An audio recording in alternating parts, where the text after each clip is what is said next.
T-minus 20 seconds.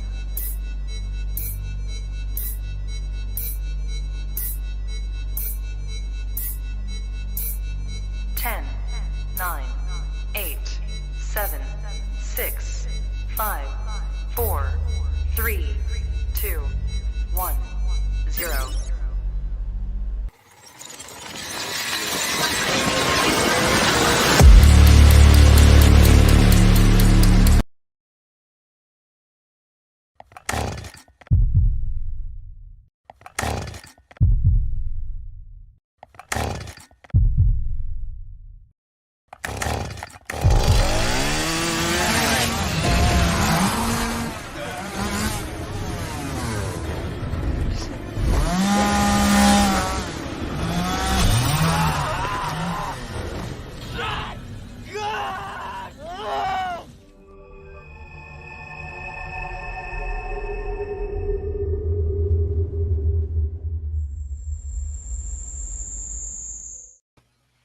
What's up, everybody, and welcome back to Movies and Beyond. Once again, I am Michael, and today it's Sunday. It's our live stream day. I'm here, as always, with Mad Matt from Mad Matt's Mass. What's up, bud? What's happening, Michael? What's happening, buddy? It's Sunday. We have a fantastic show ahead, mixing up the 70s and the 80s, talking nothing but horror, man. It's great, buddy. It's great, man. It's great. I had some problems with this one. I did too. A lot of my honorable mentions can just go right into being in a top 5 list.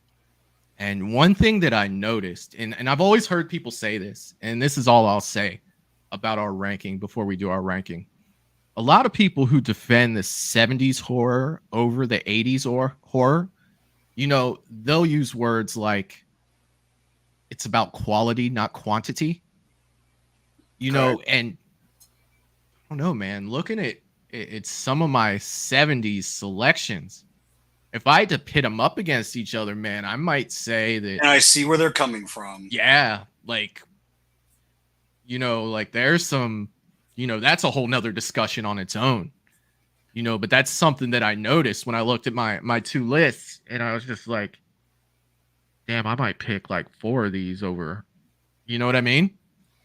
It absolutely is a discussion in its own, man. My wheels have been spinning since you told me this, Yeah. We laid it all out. This is what we're going to do. It brings up so many different questions, and the 70s and 80s are completely different and fantastic in their own way. Yeah. In their own way, they're and and as far as quality over quantity, I understand that there was a shitload put out in the 80s, man. It's like, yeah, dude, let's keep it going. So, yeah. But at the same time, I think that does possibly make you forget that there are some very high quality films in there as well. Oh, definitely. But there's a ton of just, let's spit this out there, make a quick buck. Yeah. There's way more of those in the 80s than the 70s for sure. Yeah. I feel good tonight, man. I think I slept for the first time in a month last night. Like, seriously, I've had so much fucking energy today, and I know that's not like me, but man, when you sleep 10, 11 hours straight and you wake up and it's like 1 o'clock in the afternoon, you're like, well, my day's halfway gone, but damn it, I feel good today. So we'll see how that goes. But the first 4 or 5 hours, you were probably like a zombie though, too, like recovering from the, It was a rough wake up, but I mean, being in your 40s and waking up, it usually is, you gotta sit on the edge of that bed, regardless of whether you slept 2 hours or 10 hours. You got to warm the 78 models up before you can just drive them. You know what I mean? I had to sit there and start the car and let it heat up. You know what I mean? Can't just take off and run with it like that. Those days are long gone of me just popping out of bed like, oh shit, I'm late, and go run into the bathroom. It's more like, oh shit, I'm late. I need to sit here for 5 minutes instead. And we had no idea how great that was and how good we had it. I don't even know what would happen if I tried something like that at this point. You know, you could tear an Yeah, Achilles. as You far could pull a hammy. You know, there's all kinds of things that could go wrong in that situation. yeah, not to go too much into the whole, we're old and we feel aches, but for me, it was funny because it hit me like literally like that. Like I literally like 32, 33, 34. I'm sure but I really felt like at that age I was as good at I could have been as good at basketball as I was when I was 17. Like I just felt no different. Yeah. Even in my early 30s, 35, 36. Those late 40 or those late 30s and 40 came and it was like a plane crash, dude. Oh yeah. Yeah. I get tired just watching people play basketball at this point. Oh shit. It's been running for a long time. I think I need some water. Look at this fucking guy. Dude. No. I'm not jumping in a pickup game anytime soon. Oh, not even a chance. Yeah. I might not even watch a whole game. I'll do a pickup game of horse, with like some 13-year-old girls or something. Okay. That's about it. I don't even think I can play horse at this point. I don't know. Maybe there's got to be fellow old people that we can all laugh at each other when it goes off the rails. That may be the way that I would do it. I want someone else to share my pain and not be. I don't want to be, their entertainment. But let's see who we got in the chat this week. Katie from Popping the Popcorn is here saying, "Hi friends, what's up, Katie? One of my mods. Always good to have you here." Yeah, and thank you for what you do. It's good to see you, Katie. Definitely. Russell Dorsey is in the chat saying, "What's up, everyone? I smashed that like button before I came in this awesome stream and chat. Happy Sunday, everyone. What is up, Russell?" Great to see you, Russell. Great to see you, buddy. Darkroom Secrets is here saying, "Hey, everyone. What's going on?" Cam, great to see you, my friend. Great to see you. Allison is in the chat saying, "Hi, everyone. Good to see you again. I'm looking forward to this. What is up, Allison?" Allison, I'm looking forward to this one too. I think it's we got some good stuff to cover. This is definitely one that I'm excited to talk about. And I've looked over this list so many times at this point, and it's like, well, I can move this one here, I can move this one here, and then you look at your honorable mentions, you're like, I don't know. Dude, this is one where if there were 4 or 5 of us talking, like, dude, like a fight could break out on this because this, you're talking serious stuff. Top 5 of arguably 2 of the biggest decades in horror. Yeah, so yeah, I'm ready to battle with you, dude. Like, let's do it. I don't know, man. I slept last night. It might get kind of crazy. All right. Bob Polar is in the chat saying, "Hey, everyone. Another one of my awesome mods. What is up, Polar?" Hello, Polar. And if I don't say enough, thank you for what you do. Great to see you, Polar. Let's see. Who else do we have? James has entered the chat. "Hi there, everyone. Had to laugh my head off at some North Korean propaganda." I love you, James. What is up, buddy? Hello, James. Jerry Wilson is in the chat saying, "Hello, Michael and Matt. Hope all is well." What is up, Jerry? Jerry is one of my Patreon. How do I say that again? Patreon of Patreon. What is up, Jerry? I hope you're doing well, bud. What's up, Jerry? Mad Mom is in the chat. Teresa Stevens saying, "Hello, everybody. Let's have some fun." I'm definitely looking forward to this one. Hello, Mother. And I believe we are going to have some good horror fun. The best kind. Of the best kind. Lydia's in the chat saying, "Hi, I can't stay too long, but I wanted to at least pop in and say hello. I hope everyone has a great time tonight." What is up, Lydia? Thanks for stopping by. Yeah, absolutely. And that goes for anybody. If you can't stay, all the whole time, that's fine. But yes, thanks for stopping in, Lydia. Great to see you always. All right, we have Herbert West understudy, and he says, "Here we go." That is what I'm talking about. What is up, my man? It's a good friend of mine, Tom. Tom, it's great to see you on here, my man. Great to see you on here, buddy. And Dino's in the chat saying, "What's up, everyone? What is up, Dino?" Dino was hanging out with us last night at like 3 o'clock in the morning. watching Back to School on the Movie Bros React last night, and he hung in there. He was a champ. Definitely a fun time last night. We had a good time laughing at some old school Rodney Dangerfield for sure. Dino, great to see you on here. My dad is a huge Dangerfield fan, man. The guy's a freaking hoot. You know, one thing that I forgot, going in, because I hadn't seen that movie in probably since the 80s, was you got to see the great Sam Kinison again, who was in that. And Sam Kinison, ladies and gentlemen, when I was a kid, he was the man. Like, that dude was hilarious. What I think of when I think of Sam Kinison is freaking energy. Oh, yeah. Like, he would go from 0 to 100, like, just like that. You know what I mean? Like, he was the epitome of going. Yeah. James is saying, great to see you both tonight. Have a fun time watching the show, and you two are tops. Well, I tip my hat to you, sir. Thank you very much. Yeah, right back at you, James. You're the man. You're the man. Polar is saying just 5 away from 500 subs. Are we 5 away? I did not even check that. Don't forget to subscribe to the channel for some amazing content. Polar, thank you so much for doing that. See, that's why my mods are the best mods that you can have, because they do all the little things that my dumb ass forgets to look at. I wouldn't have here known and there. that. Wow. Yeah, I didn't even look at it today. Thank you for that, Polar. And yes, if you are having a good time here, we are that close to 500 subs. We may be able to have a 500 sub party next Sunday. I think that would be cool to do too, and we could talk about pretty much. What do you mean, May? I think that's a given, man. I think so too. I think that we'll hit it, and I'm definitely looking forward to not only to hitting it, but letting you guys know how grateful I am for you guys being a part of Movies and Beyond, because at the end of the day, there is no Movies and Beyond without you guys. So definitely appreciate that.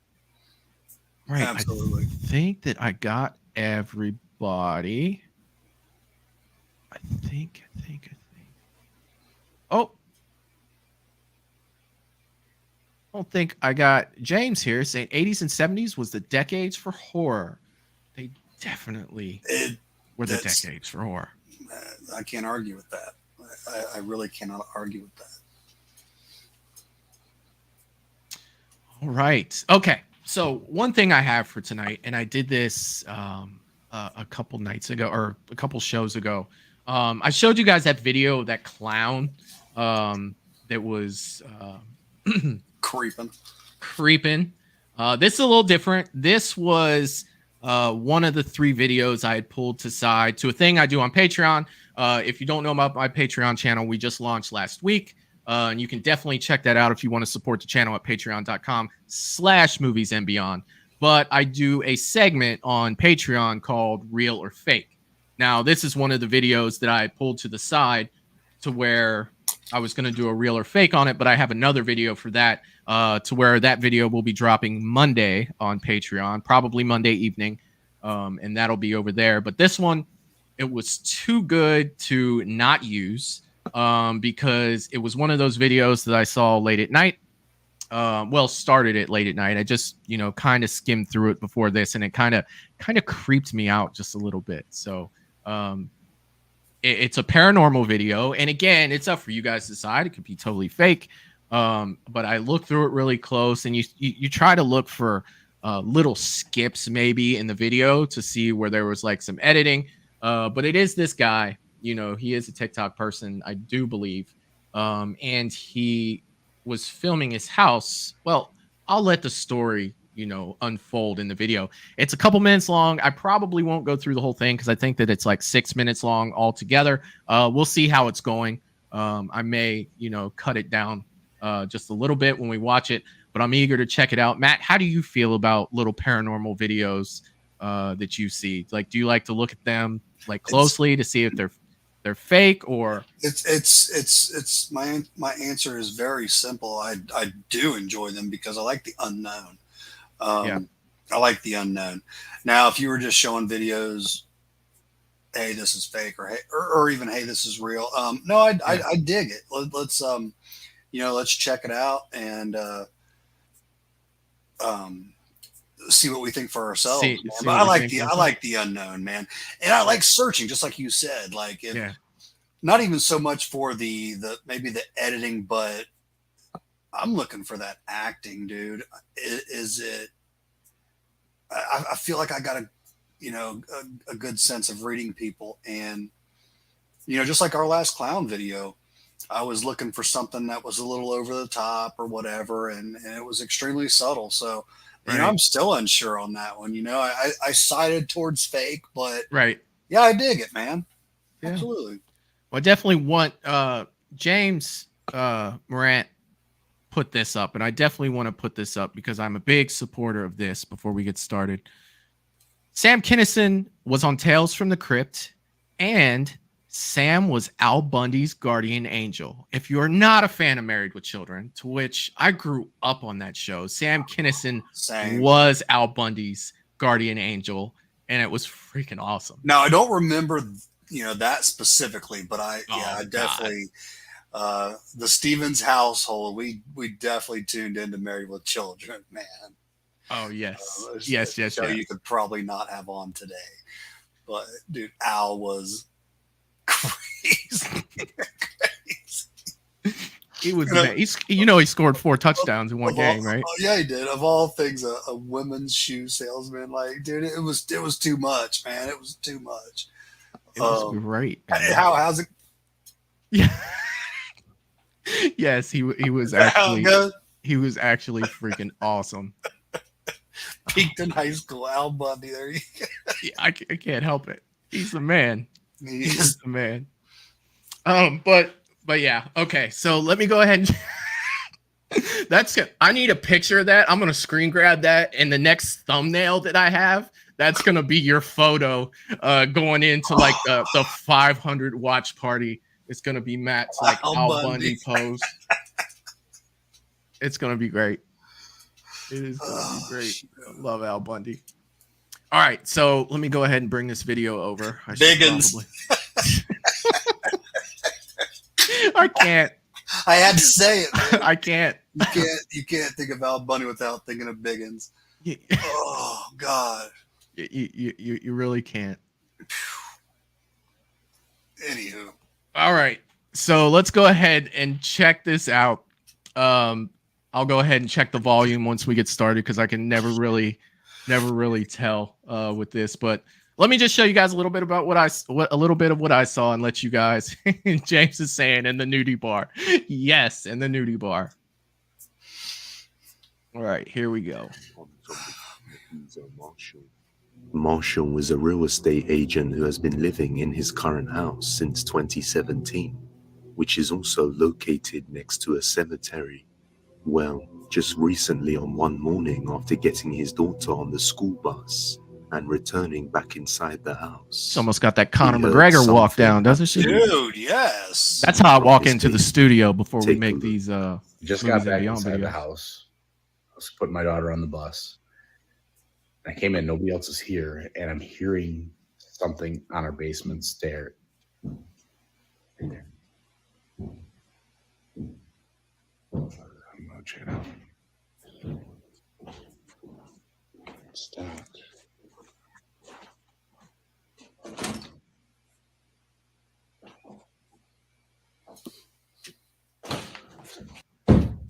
Hello?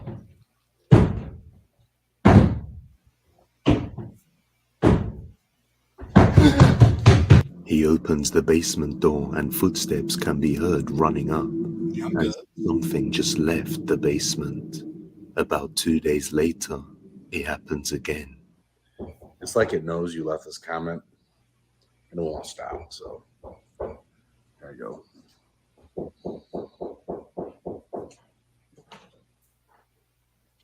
Of course it stops. Who's in here? Hello? Hello? Fuck.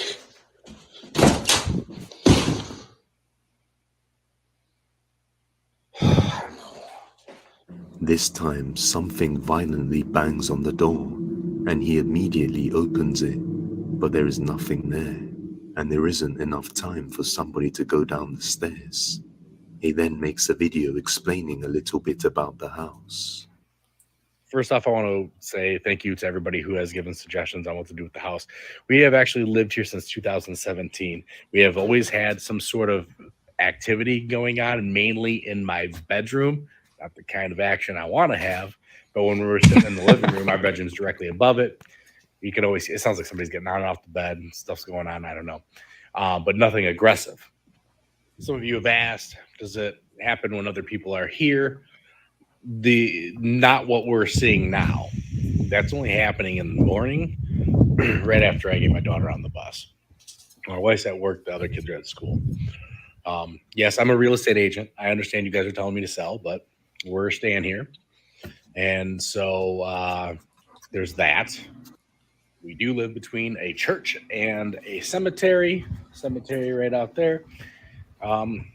And a lot of people say, why would you buy a house next to a cemetery? Well, because the neighbors are quiet.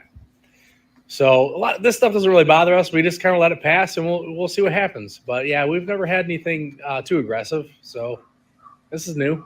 He then gives it more attention by trying to communicate with whatever is in the basement. Hi, we're going to try this again. Knock once if you're friendly, knock twice if you're not. Okay, all right, friendly. Are you from here? Okay. This is the weird part. What do you want?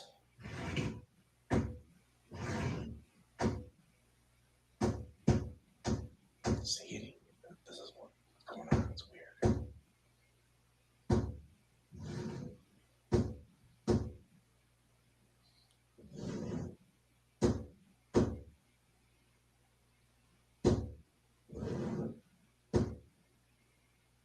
I don't understand.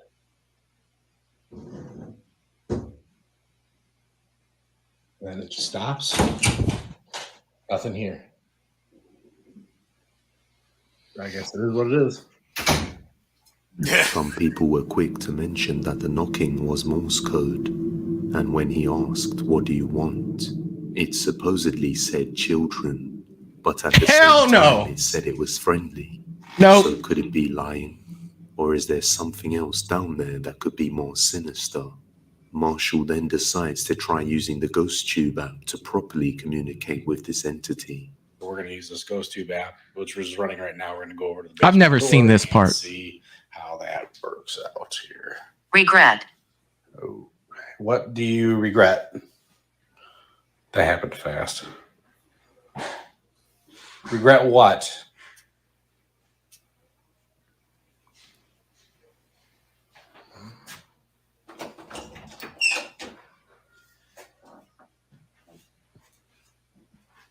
Hello? He won't leave. Who won't leave? I don't know if I trust an app.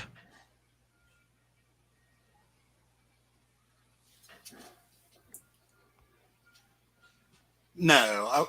What if there's two spirits in here and the one that was doing the Morse code is warning me, saying that he won't leave?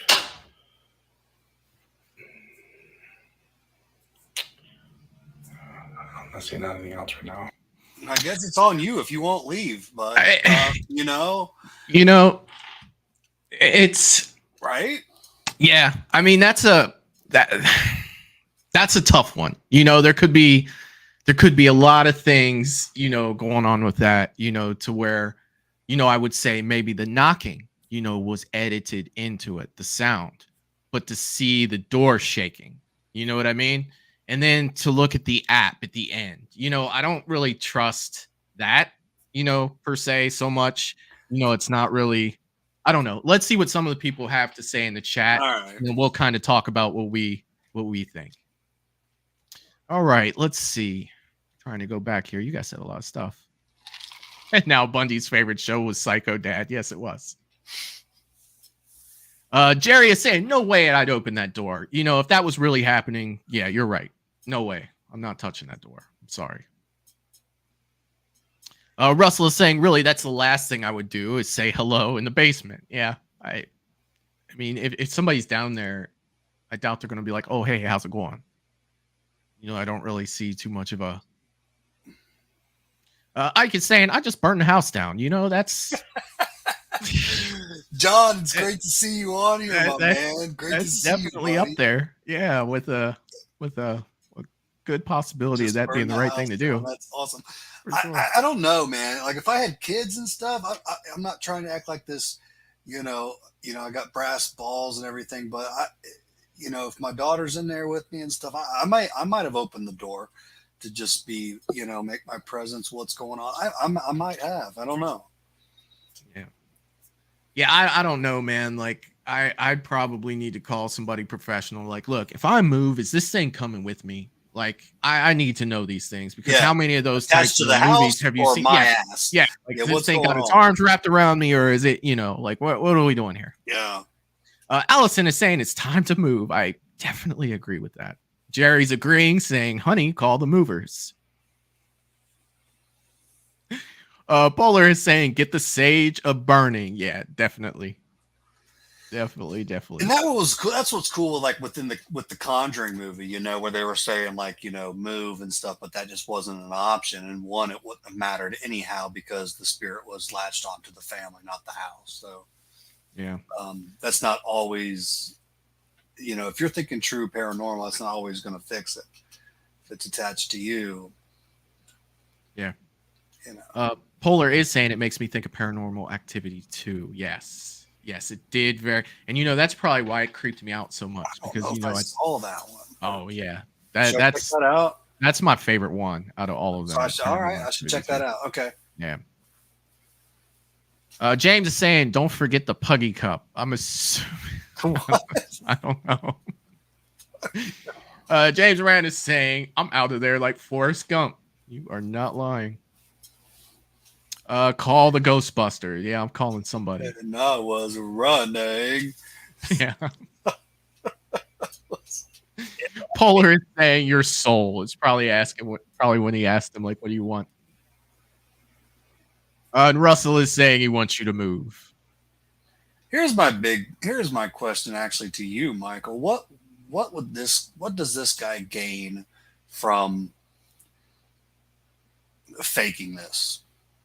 The only thing I can think that he would gain is like TikTok views. You know what I mean? Okay. Like if he does it really well, he's gonna get a lot of attention. Attention or subscribers. Things like that. That's my guess. If I were to be asked why would someone do that, and they're filming it and they're putting it on social media. Now, granted, that's a double-edged sword. You put it on social media because that's the way you can have the most people see it and be like, hey, this shit is real. Or that's the way that you get a lot of attention, so you get subscribers and likes and views. So it's kind of a double-edged thing. Like now, if I had a video that I needed a lot of people to see, like, look, this fucked up shit's happening, it's real, I'm going to put it on social media. Then there's going to be some other asshole who's watching my video that's going to say, hey, is he doing this for views or is he just doing it to get it? It's kind of a double-edged sword with that. James is saying, better call a priest, dude. No, not a priest. What's her name from Insidious? I love her. That's who I'm calling, dude. That's who I'm calling. Yeah. She was like a median or something. She was so good, though. Yeah. Yeah, what was her name? Yeah, that's who I'm calling. That's going to bug me for the rest of the time. You guys know what I'm talking about. Somebody in the chat will help us out with that. Yeah, that's who, Lorraine. No, it's not Lorraine. Somebody Larice, Janice. Let's just make them all rhyme. Oh, what's her name? Darkroom Secrets is saying it's easy to kick the door out of view, so it looks as if someone is shaking the door. If it's real, then it just wants to keep the basement door closed. Why isn't Zach Baggins there? Who is Zach Baggins? Yeah, who is Zach Baggins? I want to know. I definitely want to know. Russell is saying that's a big nope. I'm moving out. What is it? Felice. Is it? I'm 99.2. 0.2. Jesus. See that 0.2. I want to say it's Felice. That might put Felice. Yeah. This is getting Elise. Dino is saying, "Oh no, after the children Elise. Morse code, I'm out of there. You know what, dude? I'm probably out of there when it's kicking the door. You know, if I know myself, if this is really happening, it's Mom, I'm coming over to stay with you tonight. We got some crazy shit going on here. Michael, you're gone for the first noise you hear when you're up getting milk in the middle of the night that you can't explain. You're gone. Like that is probably pretty true. You're gone. Yeah, that is probably pretty true, dude. I've seen so many horror movies to where people are like, I should probably check that out, and it never goes well. It never goes well. It's like, how much did Jaws ruin people swimming in the ocean? Oh, dude, it ruined it. It's over. You know what I mean? Like, I'll go in and splash around a little bit, and don't forget, I used to live in Hawaii. You know what I mean? I can't see my knees. I'm going back, man. Yeah, one of the first questions I asked down there was like, "What's your great white population down here?" You know what I mean? Like, I want to know the answers to these questions. Seriously. Are they active? Like, yeah, you got active great whites down here, and it's like sharks won't come this way because it's too warm. It's like, did you see Jaws 4, motherfucker? That thing went to Jamaica. You know what I mean? What are we looking at here? What's their training like? Yeah, like they just, teens up there texting their boyfriends, or are they on top of shit? What do we got going on down here? Oh man, I could say it. I don't buy it. That's.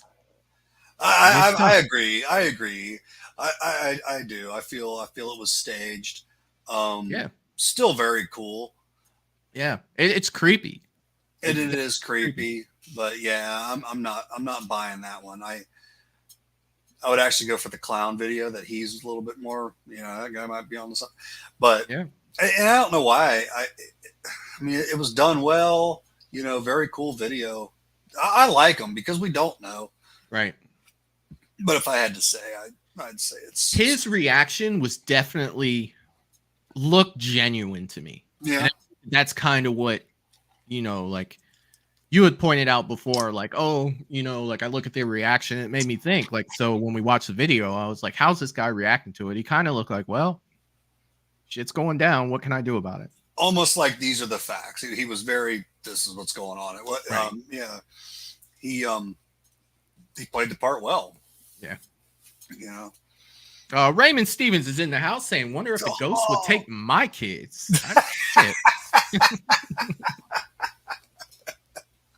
I don't know if he wants 8. I think he's just after like 2 or 3, but that is my brother. Love you, Ray. It's great to see you on here, buddy. Polar say, I think it's staged, but creepy. Yeah, definitely creepy. That's probably the word. For sure. Russell is saying, I think someone is pranking him. Yeah, maybe. They could be, but man, he whipped that door open pretty fast. Yeah, he did. Like, but how? How? Right. They have a little trap door that just pops, I don't know. Fucking Batman's he jumped up on the ceiling and it was all about the sound. They had some kind of sound system going that, and staged very well, but nonetheless, I do believe staged. Teresa is saying, no, Raymond, it wouldn't.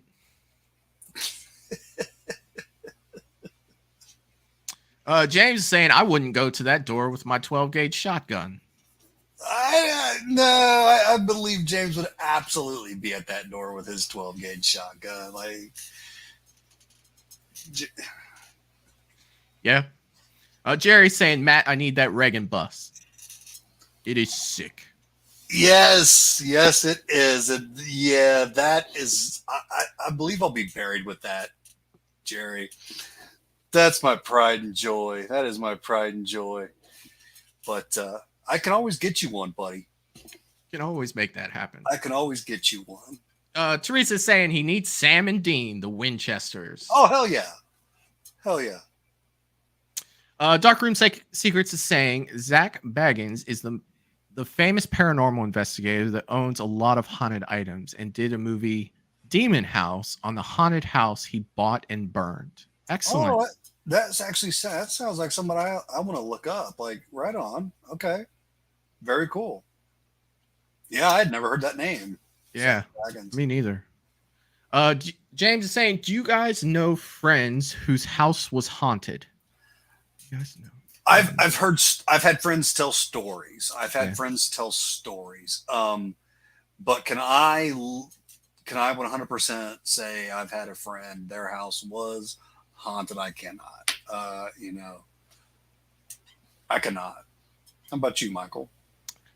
I grew up in a house that was built in the 1800s, and you hear stuff. You know what I mean? And it's kind of hard when you are a small kid to Mhm. confuse memories with I'm just gonna say Reality? I don't know.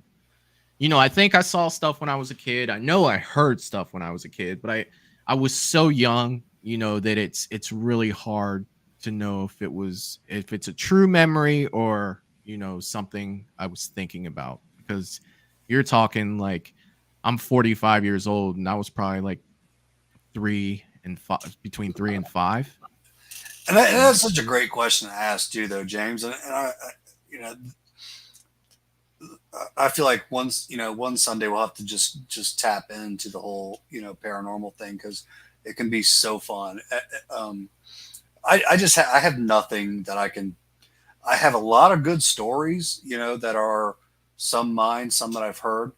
Yeah. But I absolutely have nothing that I can say I 100% saw this. It's concrete, Yeah.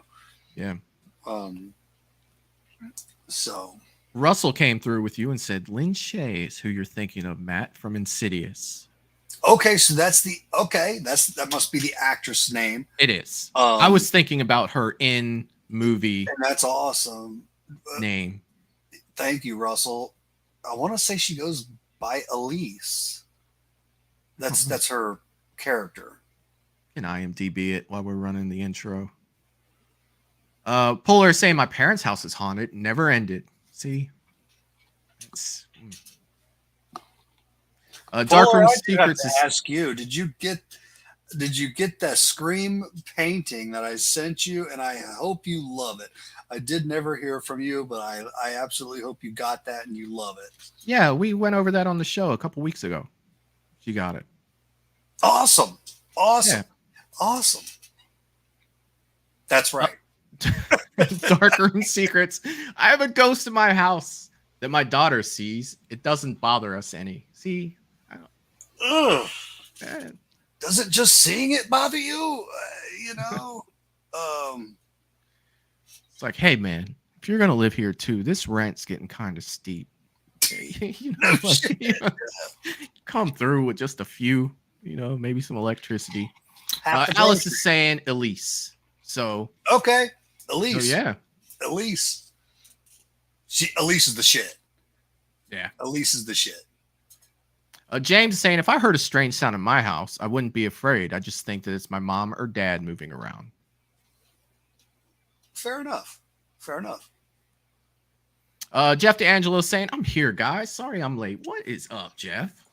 No worries, Jeff. No worries, buddy. I know you're a very busy man. I'm glad you stopped by, man. Good to see you always. Polar is saying, got it, Matt, and absolutely love it. I installed some shelves this weekend so I can put it in display in my office. Thank you. That's really all I wanted to hear. That's freaking awesome. Like, I remember we talked about it. I just wanted to hear it from Polar. That is so awesome. Okay. I'm glad you got that. That's awesome. I love it, Polar. All right. So let's go ahead and run that intro. We are almost 40 minutes in, and then we can get started ranking these movies. Yeah, let's do that. All right. So we will be back. I didn't even set this up. That's great. So we'll be back in just a minute after I run this intro. All right.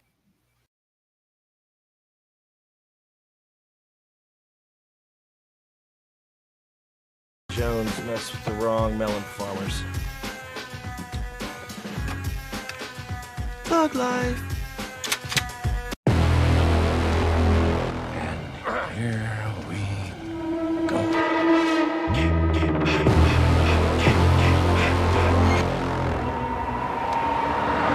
I prayed that he would burn in hell, but in my heart, I never held him.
wish I had you all alone, just the two of us.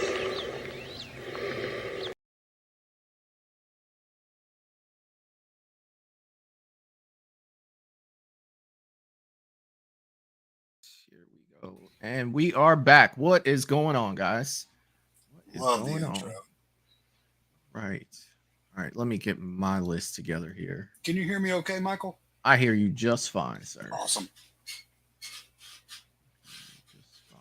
So, definitely one thing that I wanted to let everybody know just before we get started, Dylan's New Nightmare, they announced yesterday that it's going to premiere at Mad Monster in Arizona. They're going to do a premiere for it on July 7th, which is a Friday night. They're going to show the movie. Then if you live in that area and you want to check out Mad Monster, I know that Robert Englund is going to be there as well. So that's exciting for them. The whole cast of Dylan's New Nightmare is going to be there. Well, the main cast will be there. Miko will be there. Dave McRae will be there. Nora Hewitt will be there to put on Dave's makeup, and it looks like Dave is going to be in costume. So that's pretty freaking awesome that they're going to do that. So they're going to show the movie, I think, around 11 o'clock. They're going to do a cast Q&A after that. And then they're going to do a meet and greet, and they're going to do a meet and greet at the bar that's attached to the hotel, and they're going to close it down. So if you live in that area around Arizona at Mad Monster and you are interested in seeing Dylan's New Nightmare, they are going to premiere it July 7th. And they also said that it's going to release on YouTube in August, for the simple fact that they are submitting it to a few of the contests for the fan film award type stuff. So it will definitely, they do have to wait to release it, and it will be out in August for us to watch on the show, which I'm super excited about. So if you are in the Arizona area or want to go to the Arizona area and check out Mad Monster, it's definitely something to do while you're down there. Seriously. Yeah. Now, Allison, I know your parents live in Arizona, and I'm just saying I can't think of a better time to go visit them. Check out Dylan's New Nightmare. Like, yeah, but that's gonna be awesome. And Dylan McRae, he from what I've seen, he's gonna just look killer as Freddy, man, killer. Yeah, he's good. Yeah, I mean, I think it's gonna be good, definitely. All right, so that's all the stuff I have to talk about before we get into these rankings. So I'm ready, buddy. Let's start with the 70s, man. The 70s came first. And we are only doing 5 of each of these. So and this is like I said, it's before I had the problem with the Alien and the Predators. That was my hardest one. This one, I just feel so much like I'm just leaving out so much because there are only 5 spots. And by no means are these the 5 answers that are, what they are. These are just our opinions, and these are our top 5 movies. And we don't know shit, so. Yeah, and I mean, we're just 2 assholes with microphones anyway. Let's not forget that. Pretty much. So, number 5 so I'll have you go first. Well, I'll go first on the 70s because you went first last time. Okay. And then you can go first on the 80s. How about that? That's fine. All right, so this may be unpopular for number 5. For the I think we're going to be saying that's a lot. Yeah. This may be unpopular because I'm sure that a lot of people have, their list of, the greats. I definitely love this movie, so I wanted to include it. I think that it is, one of the origins of slasher movies. For number 5 for me, I'm going with the movie Black Christmas. And this is one of those movies that I absolutely love. Black Christmas is something that I watch a lot of times, but it's one of those movies that you can't watch every day. This is definitely a slow burn in the beginning. Olivia Hussey is Jess Bradford. Just absolutely amazing. Margot Kidder is fantastic in this movie. And like I said, man, the movie, it's a slow burn, and it builds up and it builds up and it builds up to that moment with Billy behind that door, and you see his eye, and it's just like, oh my God, you know, I absolutely love Black Christmas. So I had to put it on this list. I know it's not a popular enough movie to be on a lot of people's top 5 for the 70s, but it's definitely number 5 on mine. I would have to say, Michael, I bet it's on more people's list than you think. Yeah. And I mean, it could be. I personally love this movie, but then again, you know, I'm really into those, you know, slow burns. Like I don't need craziness off the rip all the way through. Like I don't need Fast and Furious. You know, I just need a good story, and I think it does a great job of painting that picture and building that momentum to the finale of the film, to where I'm just like, hell yeah. So number 5 for me, going Black Christmas. All right, and I can definitely dig it. I'm not the biggest fan of slow burns. There are definitely a few that I do thoroughly enjoy, but it's got to be, you know, it's got to be killer. It's got to be killer. But great number 5, Michael. Yeah, Black Christmas. It's a classic. And you know, back to what you said, we're talking 5 from decades that have just tons of classics, man. Tons of classics. You know, so this list is hard. So without further ado, I'll go ahead, and my number 5 for 1970. I'm going with Texas Chainsaw Massacre. Okay. 1974. All right. This movie paved the way for so many slashers, so many backwoods killers. You know, we would have no wrong turns. We would have no, it was a staple, man. It was a staple. And it was before its time, if you ask me. And Gunnar Hansen as Leatherface, he was phenomenal. Yeah. And I'll be honest too. I'm gonna pick, if I had to pick, you know, Matt, can you either watch horror movies from the 70s or 80s? I'm gonna go with the 80s, okay? Mm-hmm.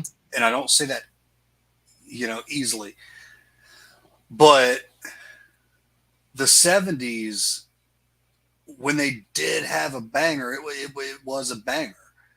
Just in my opinion, there's more to choose from, and there's more from the 80s, but that's just naturally they're gonna, you know. Yeah. But by no means am I saying, I got to go with Texas Chainsaw Massacre. That movie it's still making an impact today, man. It's still, and I think it's just going to continue. Yeah. You know, Leatherface. Who doesn't know Leatherface? Yeah, and the funny thing about it is, you know, Black Christmas and Texas Chainsaw only came out 2 months apart. You know, so, really? That I did not know. Texas Chainsaw came out, and then 2 months later, Black Christmas came out. But if we just wanted to talk about iconic and, you know, horror movies that had a major impact, you cannot not bring up Texas Chainsaw Massacre. The impact this movie had is, well, it donned so many sequels. You know, like the difference is like, you know, trying to think if I want to talk about this before I talk about this other movie. You know what? I'm gonna hold that for when I get to the other movie, and then I'll go back to this to see how, you know, they relate with each other. Okay, for sure. Let's see what people have in their chat for their number 5s. Let's see. Russell is saying Phantasm, number 5. Dude, that movie, I love Phantasm. I respect. Russell, I love you, buddy. I just could not get on the Phantasm wagon, but absolute classic, man. I respect it. I love Phantasm. Teresa saying, never heard of Black Christmas. What's it about? Teresa, you should check it out. Well, that's going to take a minute, Teresa.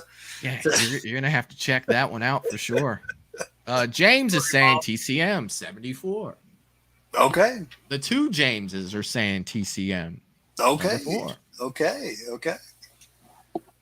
Right. And James is saying his number 4 is going to be The Exorcist. Ooh, okay. Herbert West understudy is saying The Hills Have Eyes. Okay. Tom, I respect that. But remind me, I want to talk to you about that next time I see you, buddy. I want to talk to you about Hills Have Eyes. All right, so that brings me to my number 4, which has been mentioned once already. I am going to go with The Exorcist as number 4 for me. This is a movie I saw as a kid, scared the shit out of me. Never watched it again until recently, and it's not something I really want to watch again anytime soon. But that doesn't take away from the fact that it did its job, and it was one of the top 4 horror movies of the 70s for me. Like, it literally was it was disturbing.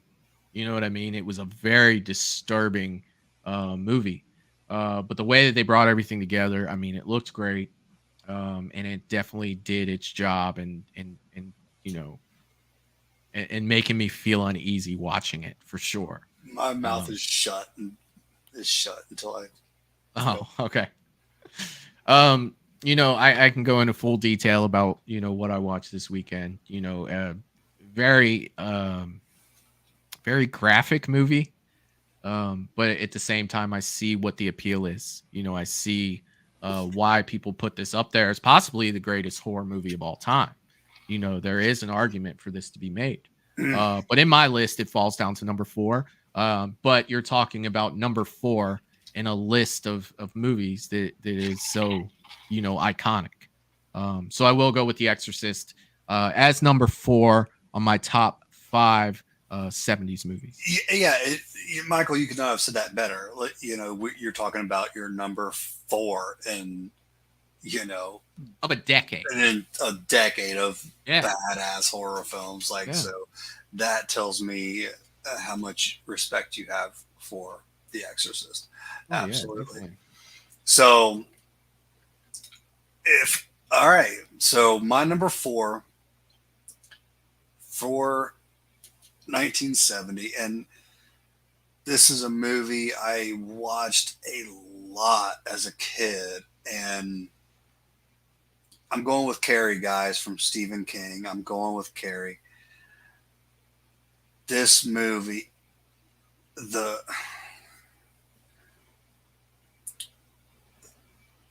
creep factor in Carrie is off the chain. From the mother. Let's not forget the mother. We can talk, you know, we know about Carrie. I think she is overlooked a lot of times. She gave me the freaking heebie-jeebies, dude. Yeah. You know, you go to the whole, you know, over the top religious mother, and she just nailed that part. And the story is amazing. You know, the girl who was picked on, and, you know, there's people that are rooting for Carrie even when she's just, you know, burning people up and stuff. And I get it. But they build that up so well that you feel for Carrie, man. I think that one comes down to just that's Stephen King. Yeah. And it was so well written.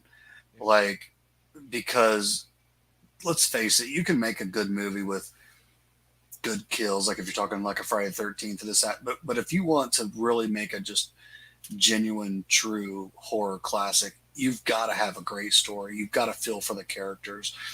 You've got to be able to relate. And that's where Stephen King shines, man. Making you're involved. Right. And I mean, that's important in the movies to give you that feeling that it's the message it's supposed to convey. Yeah. If you don't connect with the characters, then you're not going to care what happens to them. Right. And he is a master at that. Yeah, he's a beast. He's a beast. Yeah. He's a beast. There's a good friend of mine and my parents. Her name is Kim, and she comes into the shop a lot. Wonderful, wonderful woman. Her favorite movie is Carrie, and she's a younger woman. And but she loves those older movies, and she knows her movies, and she brought that back to me not too long ago when she starts talking about Carrie. I'm like, man, she's just right. The movie, and I tore it up as a kid, and there's a reason for that. I won't go on and on, but it's just like we touched on, man. The movie, he builds you up, or you are invested. And by the time Carrie snaps, you're almost like right there with her. You're like, you're screw these guys, dude. Like, Yeah. And I just think it's absolute classic. And I got to go. I mean, I love that movie too. I have a steelbook copy of it, right? in my Yeah. living room. Yeah. I saw that. And if you ever want to sell that, give me a holler. But, I'm sure Best Buy has it for like $29.99, man. I'll give you $12. That's all right. So yeah, Carrie, man. Definitely. Love it. Jerry Wilson is saying number 4, Carrie. Definitely a good choice. Okay. Right on, Jerry. Russell Dorsey, number 4, Halloween 78. Ooh, Great choice. 4, Russell, though. Great 4. choice. Okay. James Morant is saying number 4, Alien. What a All good right. choice right there. Jerry saying number 3, Hellraiser. Dude, I think Hellraiser was in the 80s. I think Hellraiser was early 80s. I want to double check that one. Yeah. It was. Sean has to saying, hey guys, what's up? This is Sean. Seen you yesterday, Matt. What is up, Sean? And welcome to Movies and Beyond. Dude, Sean, it's great to see you, my friend. Glad you made it on here. Great to see you, buddy. Russell saying, great choice, Matt. Thank you. This is not easy. Not at all. Polar is saying, never will forget her eyes, and the mom saying they're all gonna laugh at you. Oh yeah, no. It's I love Carrie, dude. Love Carrie. Herbert West Understudy is saying Dawn of the Dead. That's another one. Okay. That's another banger. I hate to say it, guys. I just never got on the zombie train, man. I didn't. But I know that movie is classic and beloved. Yeah, Sean, Carrie's awesome. Carrie's awesome, buddy. Allison is saying Stephen King's first book. I did not know that was I did not know that. I did not know that. That is freaking awesome. Dude, if anyone knows their Stephen King, it's Allison. So yeah. Definitely. I did not know that. That's what a freaking first book to come out with. Throw out Carrie as your first one. Like, holy shit, right? Yeah, let's just give him a juggernaut. Darkroom Secrets saying anything takes from the crypt. I don't know that. That one I do not know. Anything takes from the crypt. And that's, dude, Kim, she knows some just awesome movies that I know probably both of us haven't heard of, but she knows her shit, and I have so many to check out that she's recommended to me. Hell yeah.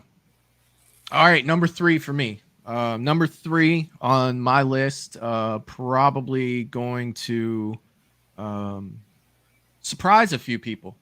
Number 3 for me is John Carpenter's Halloween, 1978. And I mean, the amount that we have talked about this movie on this show, you guys know how I feel about it.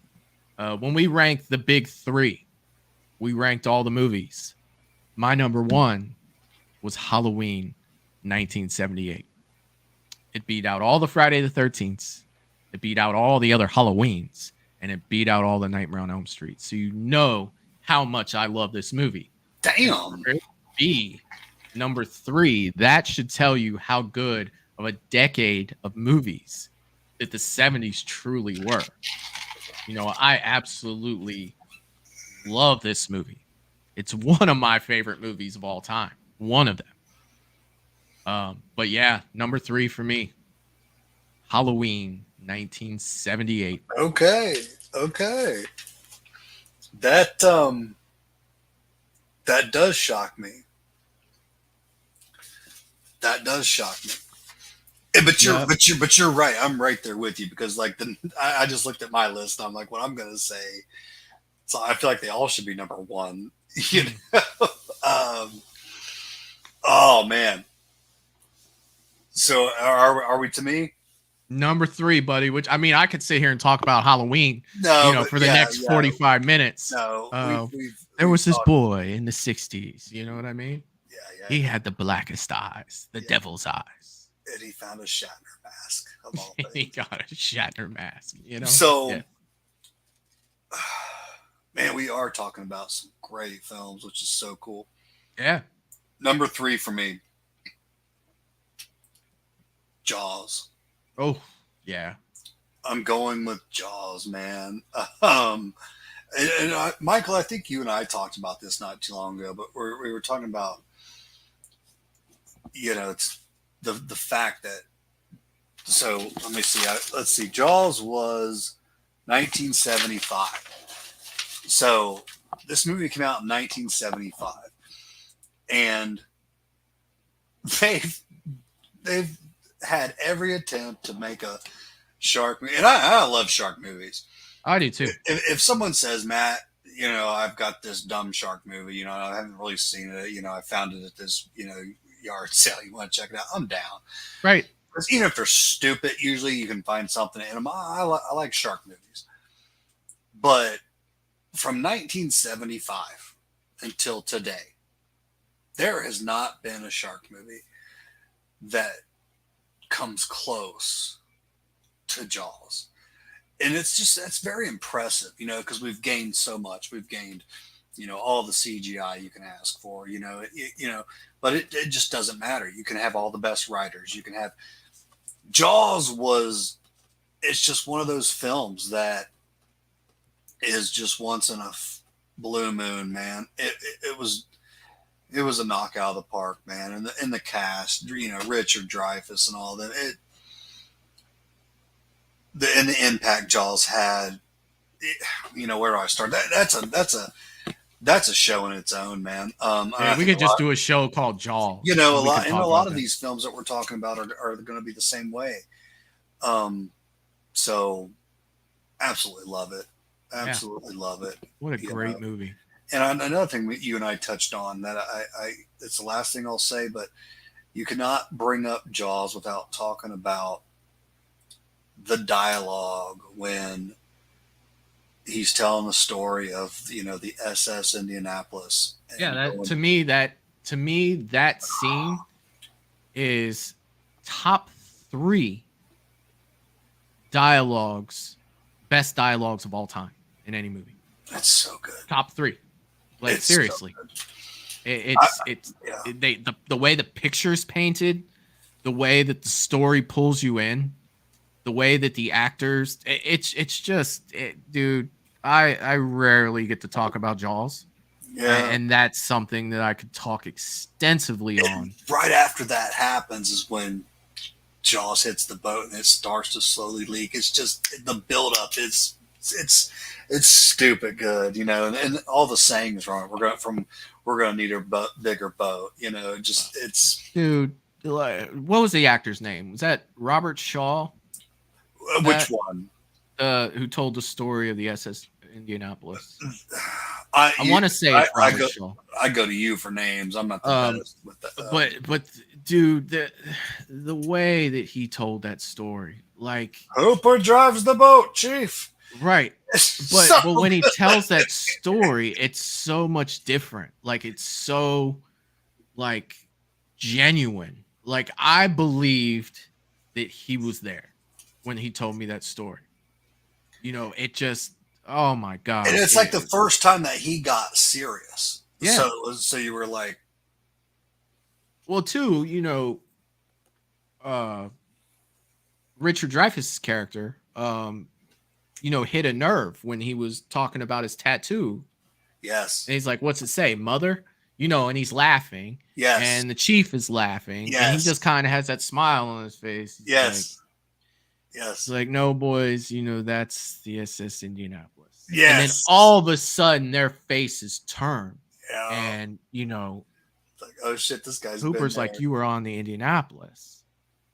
And he starts to tell the story, and it's just like, just story alone. It's just like, he's like 300 and some odd men, or what was it, like 1,000 men went in, and by the time they pulled him away, there was only like 150 guys left. Hundred, yeah. Yeah, like it was just, oh man, yeah, dude, Jaws number 3. It's right the there. Fright in that real story, we can Yeah. only imagine. Yeah, definitely. Yeah. So that's my number 3.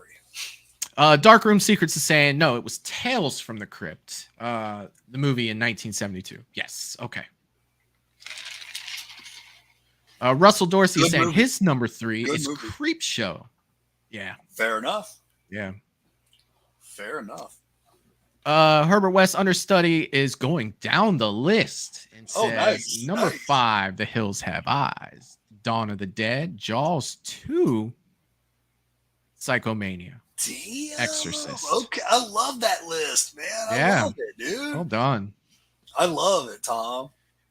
James Moran is saying number 3, The Exorcist. Also, Jamie Lee Curtis auditioned for Reagan. I did not know that. She did. And she had. Was she too old? And she even had friends that would always say, what's that famous? Oh shoot! It was, no, Damie, don't do this to me, Damie. No, Damie. She had friends bugging her saying that and stuff. She absolutely did audition for Reagan. I did not know that. Yep. Russell Dorsey is saying number 3, Black Christmas. Love it, Russell. Definitely a good movie. Sean is saying, what about the Bunny Man Massacre? I don't think that I've seen that. Was that in the 70s? No. Polar is saying, hot take. Not really sure which take was hot, but definitely would like to know in the chat.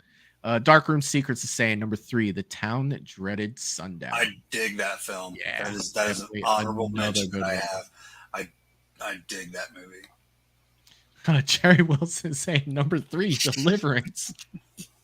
I don't know if it's classified as horror, but there were definitely some horrific acts that took place in that movie for sure. Speaking of that, Jerry's got a pretty mouth. Oh shit! Here we go.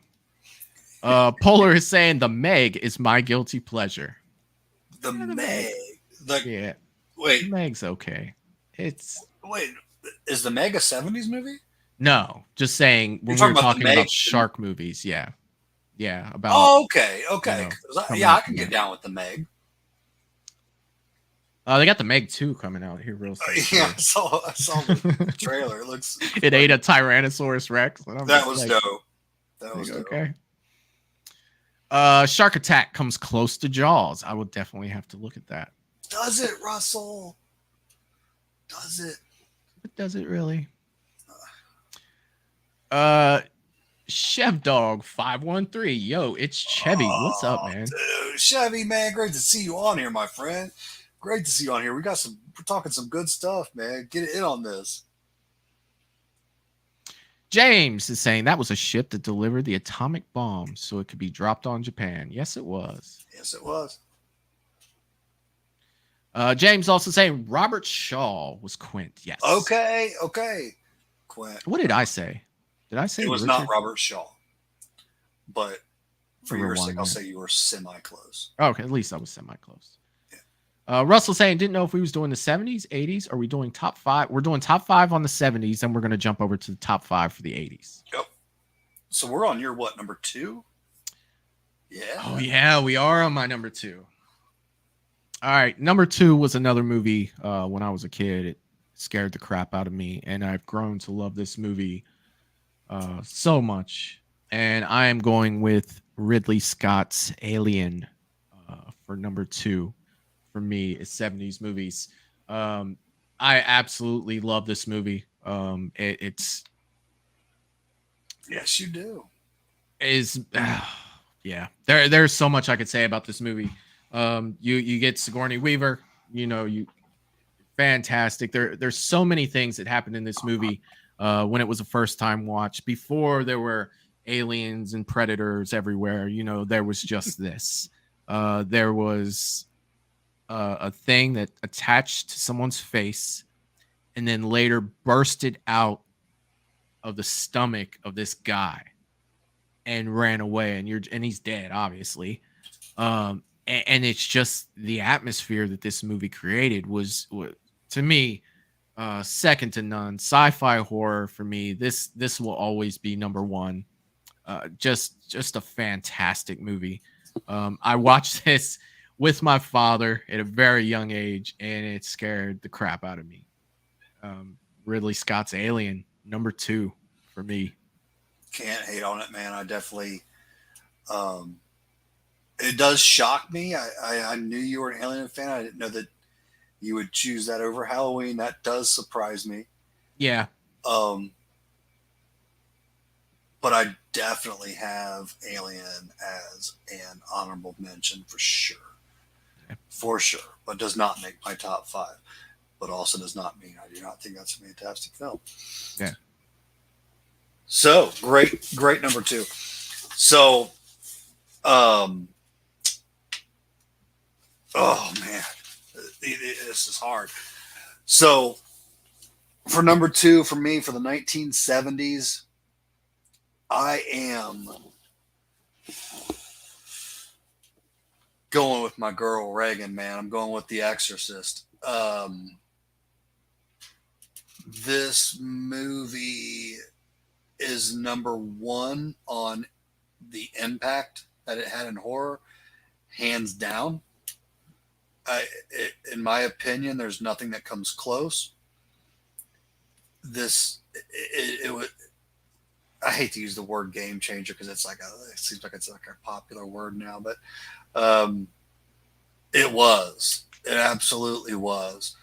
This movie took the horror, took horror by storm, man, and that's putting it lightly.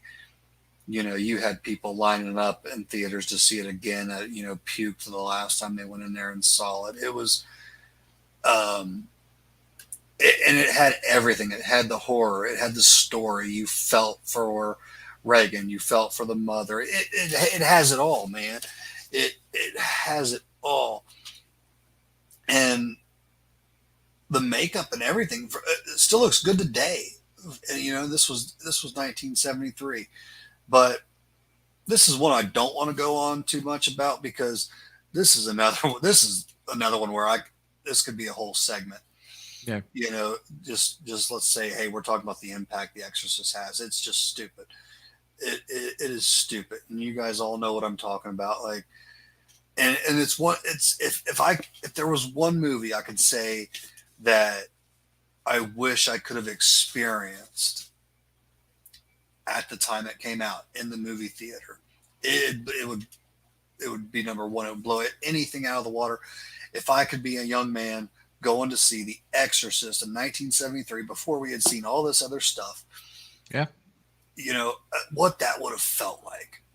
I would love to experience that. I'm so jealous of everyone who was able to do so, but I love the film. I can watch it anytime. And number 2 is Exorcist for me. Oh yeah, man, definitely. It's that's the same way I feel about Alien. It's easy to say that it's not like action packed. You know what I mean? But you have to remember this was before all of that. And any of these movies on our lists, a lot of them are the first. Right.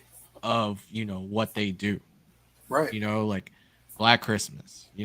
Holy shit. That's very the only movie that you can really, well, if you get way back, you can do a few, but like Psycho, you know what I mean, and even Halloween, that came after Black Christmas.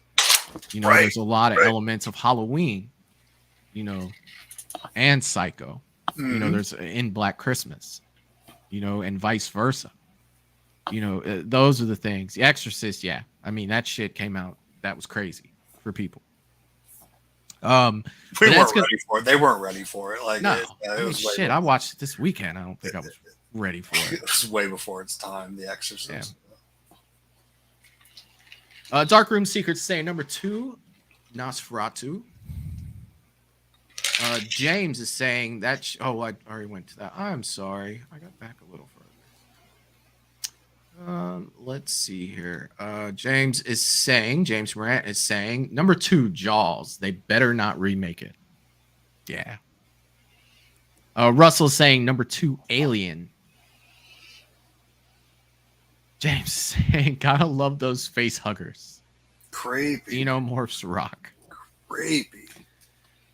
Jerry is saying number 2, Texas Chainsaw Massacre. Yeah, definitely another good one. James saying The Exorcist scared the crap out of my brother when it first came out. Man, he was such a wimp. Hey, dude, I was like 5 when I saw The Exorcist. It scared the shit out of me. Let me tell you. Sleep right for a month after that movie. Michael, this week when you watched it, you were a little uneasy. Don't lie. Oh yeah, dude, it was gross. Like seriously. Like if I could say one thing about The Exorcist, if I could say one thing about The Exorcist, is I think that I made more faces out of it being gross than I did anything else. Like there weren't any real moments that were like, oh shit, I'm scared to death. It was more like, that's nasty. That is nasty. That's so good. But that's seeing it after, you've already been spoiled by everything else that has come since it. You know what I mean? Yeah, that's what I'm saying. I want to see it in 1973 before we had seen everything else. Like, yeah. But yeah, I mean, that movie was scary, but it was also really gross. What you got for number 1? Number 1, we've actually talked about already. But I would like to dive a little deeper into what we were saying. And number 1 horror movie from the 1970s for me is Jaws. That movie changed the way we get into the water. It did. You could go swimming in the ocean. There's for me. Okay, now granted, swimming pools after Jaws. I don't live near an ocean. Okay, I used to, but I don't now. I live in the Midwest. There's not a beach around here. But anytime I go to a beach and I get in the water, the first thing I'm thinking is fucking Jaws. You know what I mean? Like, it changed so much. And there's so many iconic scenes. Jaws is that type of movie that I could watch 2 hours ago and put it back in right now and watch it again. So many great things about that movie. You brought up the dialogue and, talking about the Indianapolis, just fantastic. The cast alone, great cast, great premise for a movie. It's my favorite 70s movie. It's not my favorite 70s movie, but it is my favorite 70s horror movie. It wasn't hard. Like when I started my list, I knew Jaws was going to be number 1. It was filling everything else in afterwards. You're intriguing me more and more because we talk a lot even outside of here, and I like as soon as I feel like I know you hit me with other bangers, and it's just more stuff I want to talk to you about. It's awesome. Yeah, I absolutely love the movie Jaws. And before you get to your number 1, I do want to go down the list of my my honorable mentions. I threw 8 of them in there. Go ahead. Dawn of the Dead, The Omen, Phantasm, Young Frankenstein, Carrie, Texas Chainsaw Massacre, Salem's Lot, and I had to throw Jaws 2 in there. So those were my honorable mentions. That was my list. I came up with 13 movies that I considered for my list. And those were the movies that I picked from. Now, granted, Young Frankenstein was more of a comedy, but it had Frankenstein in it, and I absolutely loved that movie, especially growing up as a kid. Gene Wilder, it was just, it had also the dad from Everybody Loves Raymond. He was Frankenstein. What a great movie. If you guys have not seen Young Frankenstein, you guys should give it a run. Isn't his name like something Boyle? Maybe, I forget. Yeah, something Boyle. Yeah, I can't remember. The dad and then there was Igor, but he was Igor, and his hump kept changing sides. Like, dude, it was freaking, what a great movie. But those were my honorable mentions that I had to throw in there. And a lot of these, you know, quite a few of these, either you mentioned or they were mentioned in the chat. I don't think that's why I spent a little more time on Young Frankenstein, because I don't think that anyone mentioned that, but they are just great movies. And any one of those could have been in any one of these five. Well, any 4 of my 5 slots that were on there. But definitely Jaws, Steven Spielberg, you know, Richard Dreyfuss. What a fantastic freaking movie. All right, let's check on the chat real quick, Matt, before we get to your number 1 for the 70s, and then we could go ahead for the 80s. Jerry is saying his number 1 is Amityville. Yes. Was just off my list just a little bit. Okay. Amityville Horror was a great movie. Russell is saying Salem's Lot. There it is. Wow, I love it, man. I love it. Katie is breaking news saying Michael is 2 away from 500 subscribers. Man, you guys are awesome. Thank you, Katie, for checking on that. Props to you, Michael. That's awesome. Well, it's everybody here. It's you. It's everybody in here, man, and that makes me happy, definitely. Herbert West understudy is saying love the drinking scene in Jaws. Yeah. Best scene. Yeah. I mean, it's up there in cinematic history. Like I would put it. It really is. Yeah. It really is. James Moran is saying number 1, Halloween, the music, the story, Donald Pleasant's performance, and the atmosphere. You cannot argue any of that whatsoever. Katie from Pocket Popcorn is also saying if you would like to help support the channel, please go to the Patreon page. And she leaves the link for the Patreon page. Definitely check that out if you would like to support the channel. Definitely have exclusive content over there that you will only get as a patron of Patreon.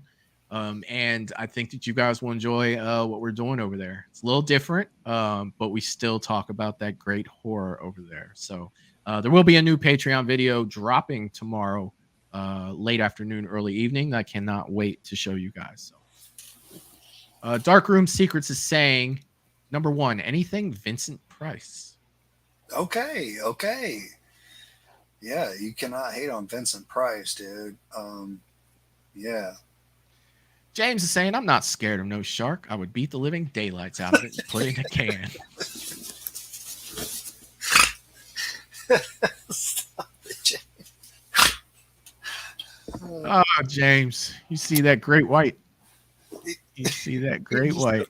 Put it in a can.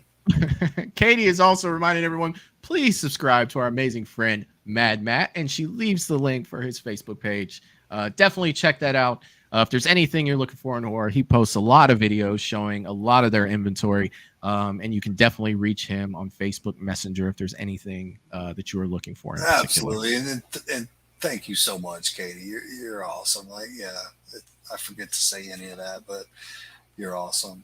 I love it. All right, so there are a few more comments, but let's get to your number 1, Matt, and then we can read the rest of them. I don't think I'm going to be shocking anyone right now. My number 1 is Halloween. John Carpenter's Halloween. 78. John Carpenter's Halloween. It's my baby. It's one of my favorite movies of all time.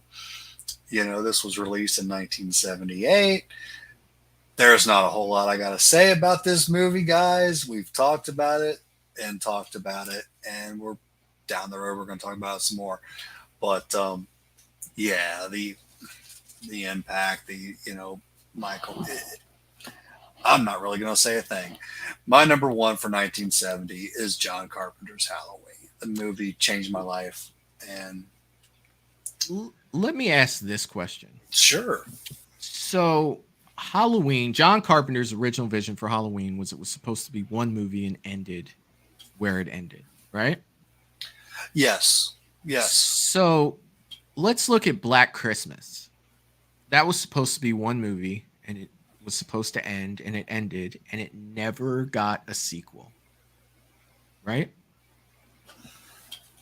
That's wild, isn't it? What if Black Christmas got as many sequels as Halloween? Do you think Billy would be like a zombie undead killer. You know, because frame of reference, you only have the one movie to say, like, say you only had one Halloween movie. Now they did a remake of Black Christmas. Yeah, that shit don't count. Right. Okay. I really don't know. I really don't know where that franchise would have went. If you can't, if you get past, maybe it's one where it's better off, you know, because Michael, I have my shop. I sell horror stuff, and I hear so many people over and over say that, you know, that they wish certain movies were left alone, and I get where they're coming from. You know, sometimes. So I don't know. I can't answer that. That's a question though. Like, you think about What, how in space? Close. You think about how close those movies. Yeah. Say there was never another Friday the 13th. Would he be in the hood with Leprechaun? I don't know. You know, like, you don't really know. You know, that's kind of when you look at Black Christmas. In my mind, okay, I'm not saying that this is, you know, but you look at Black Christmas in my mind, it's like, it's kind of like Halloween if Halloween never went any further than the first movie. It is, and I'm going to go out on a limb, and I'm going to say that I think they went the right direction as far as leaving Black Christmas as is. And it's also the reason why Black Christmas isn't as popular. You know what I mean? Because of the exposure of Black Christmas. Correct.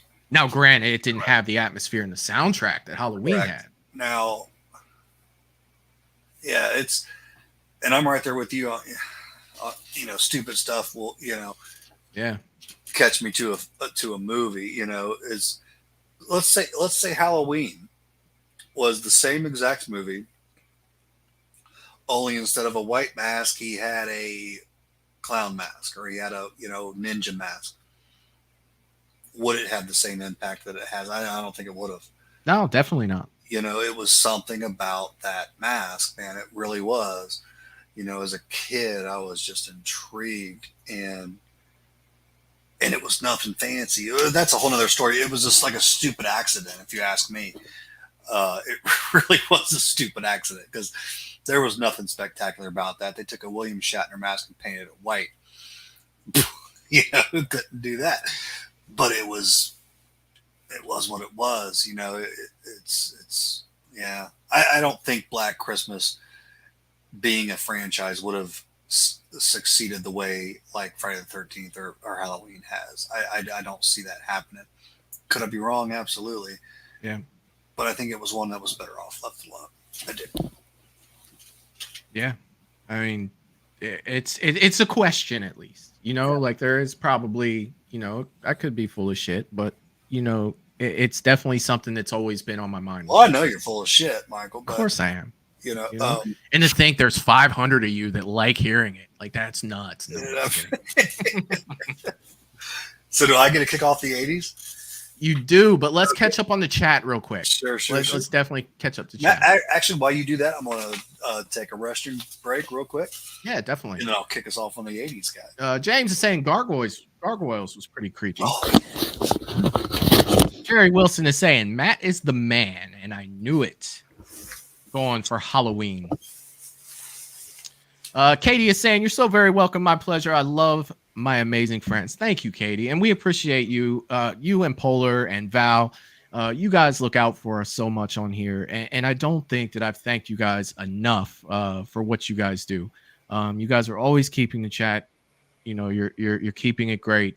You guys are reminding me, who I just absolutely am terrible at remembering a lot of stuff. With this stuff and keeping up on subscribers, making sure everybody's hitting the like button, leaving comments after it's done. And I'm just so very grateful for you guys, for everything that you guys do on here. And if I don't say that enough, just know that not only myself, but Matt as well. We're very happy to have you guys here and very grateful for what you guys do. James is also saying, and that shark look real from Jaws. You know what, man? That's for that movie to be made in the 70s and for that to look the way that it looked. I mean, come on, man. Like, I think that not. I don't think there are enough people that appreciate how awesome of a movie that was. Like, or is still. I mean, to me, it's on the top of the list. It's actually sitting on my coffee table in my living room right now because I just watched it again the other night. Just because it's like I'm sitting there like, I think I'll watch Jaws. Katie is saying Halloween is my favorite too, Matt. Halloween is amazing. It is great. And it's definitely, you know how hard it is for me to put Halloween at number 3. But I had to go with my gut, and yeah, I absolutely love Halloween. But you guys should know that from our ranking video when we did all 3. I put it above all of them. James is always saying, yes, Matt, right on. Halloween rules. It does. Russell is reiterating that. It does. Allison is saying, really great list, Mike, Matt, and Michael. Thank you, Allison. We appreciate that. Thank you very much.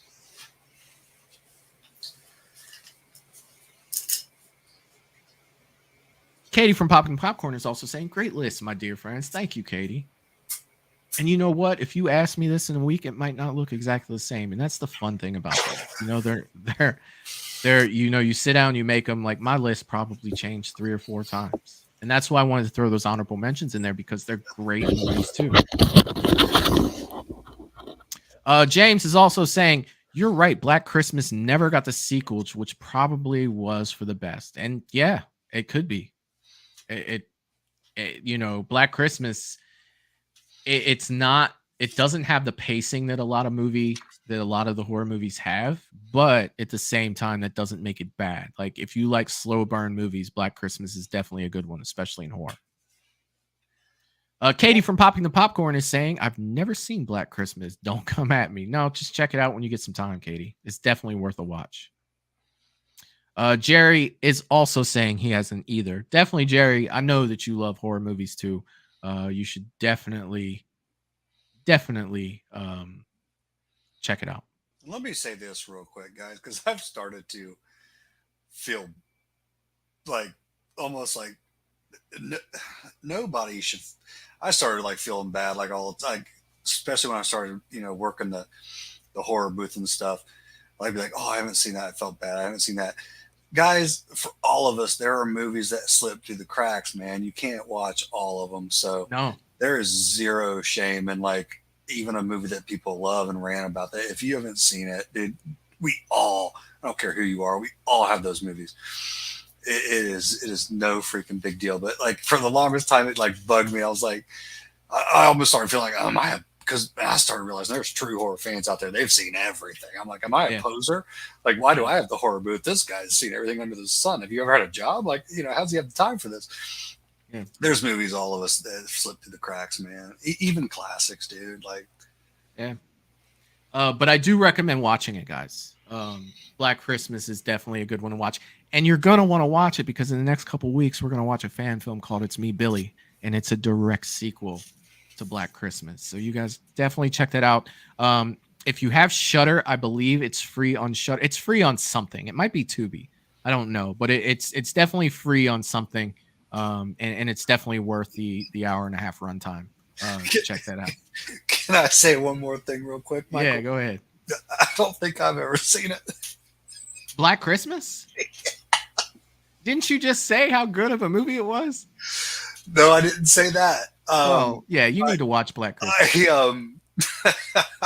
I'm not 110% sure. Like, I'm just not, man. But no, I don't know Black Christmas the way you do. Oh, Jesus. Yeah, you need to check that one out. There's a lot I saw when I was so little, I don't really remember. And like, I feel like I know bits and pieces, but yeah, man, I don't really. Yeah, you should check out. Right. It's free. Right. What are you doing after the show? Watch it, man. For the love of God. Is the guy real vulgar on the phone? He is. He's like real vulgar. Yeah. Okay. Right. Okay. I know I've at least seen. I just don't think I've seen it all the way through, or definitely currently. But yeah, I don't know Black Christmas the way you do. Oh yeah, you should definitely check it out. James is saying probably not that it was Captain Kirk mask that made Michael the slasher legend he is. It could be. It could be his look. dude. Definitely. It relies a lot on his look. It relies a lot on his look, but not all, but a lot. Yeah, I For mean, sure. Michael looks great, man. Like that, just that look of him is definitely iconic for sure. Herbert West Understudy is saying, I apologize for saying this again. No one mentioned Psychomania or Invasion of the Body Snatchers, two really great 70s horror movies. I have not seen Psychomania, but I have seen Invasion of the Body Snatchers. Definitely a So, good movie. Tom, we apologize. Both of us, we have not seen Psychomania. You and I, buddy, talked about this today, and I'm not BSing you. I'm going to check that out, my friend. And I feel like Tom, I feel like you have a lot that you can show me that are like more underground that I haven't seen. But yeah, no disrespect. I'm going to check out Psychomania. And I'm not, and same with Invasion of the Body Snatchers. I'm not seeing that one either. But when you say that, my friend, and I tell you I'm going to check them out, I will when I get around to it, my friend. No disrespect. I love you, Tom. Katie reminding everyone that if you'd like to talk to me after the show, please follow me on Instagram. And she provides the link. It's Movies and Beyond 78. Thank you again for that, Katie. Darkroom Secrets is agreeing with Herbert West Understudy, saying, yes, we definitely do need to check those out for sure. Oh, and those Kim and Tom. I know both of you guys, pretty well. I freaking love you both, and you both have that. Those classics that are more, more underground. That we all haven't heard of, and I'm sure you two could talk to your blue in the face about them. And I love hearing what you guys have to say, and I want to check out the stuff you guys have seen that I have not. For sure. Polar letting us know it's on Tubi, and so is Russell, Which is one? Katie. Which one's Black on Tubi? Christmas. Black Christmas is on Tubi. Oh, okay. I want to see. I want to see that. What was it? Shit. The one Tom's having me see the. What was it called, Michael? We just talked about it. Psychomania. Oh, yes, Psychomania. Yeah. And the Warriors. Sean, I got you, buddy. Sean, I got you, man. Guys, I've not seen the Warriors. The gang movie, The Warriors? Yes. Jesus. Have you you should seen check out The Warriors. Yeah. Michael, you should check that out if you haven't I've seen it. I don't think you have. Okay. Warriors, come out and play. I've not seen the Warriors, man. And Sean, I've not forgotten, buddy. I'm going to check it out, man. I'm going to check it out. Might even have a vest on next time you see me. Who knows? You might have a vest. Tubi is a hidden gem. I want to check out the Warriors. Polar is saying, watch the Tubi doco, the best 50 horror movies you've never seen. Great suggestions, and almost all are on Tubi. That's awesome. Oh, hell yeah. Tubi's got it. Tubi's got everything. And Let's guys, go ahead. There's so many. We all can't watch them all. Well, that's why I go to Tubi's watching shark movies. I think I watched shark movies for a week straight a few weeks ago. And it's just like, I feel like I've watched a shitload that are from like 2000 to 2010. A shitload that I don't even remember the names of them. Nobody would ever know if I said it, but I've watched a shitload. Yeah. All right, Matt, let's jump into the 1980s. And I'm ready. This list was ridiculously hard to do. This was easier for me than the 70s, honestly. Geez, I can't see down here. I'm getting old. Oh man. So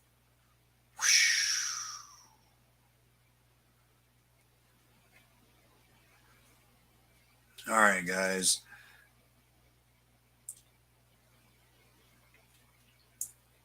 So for the 1980s, number 5.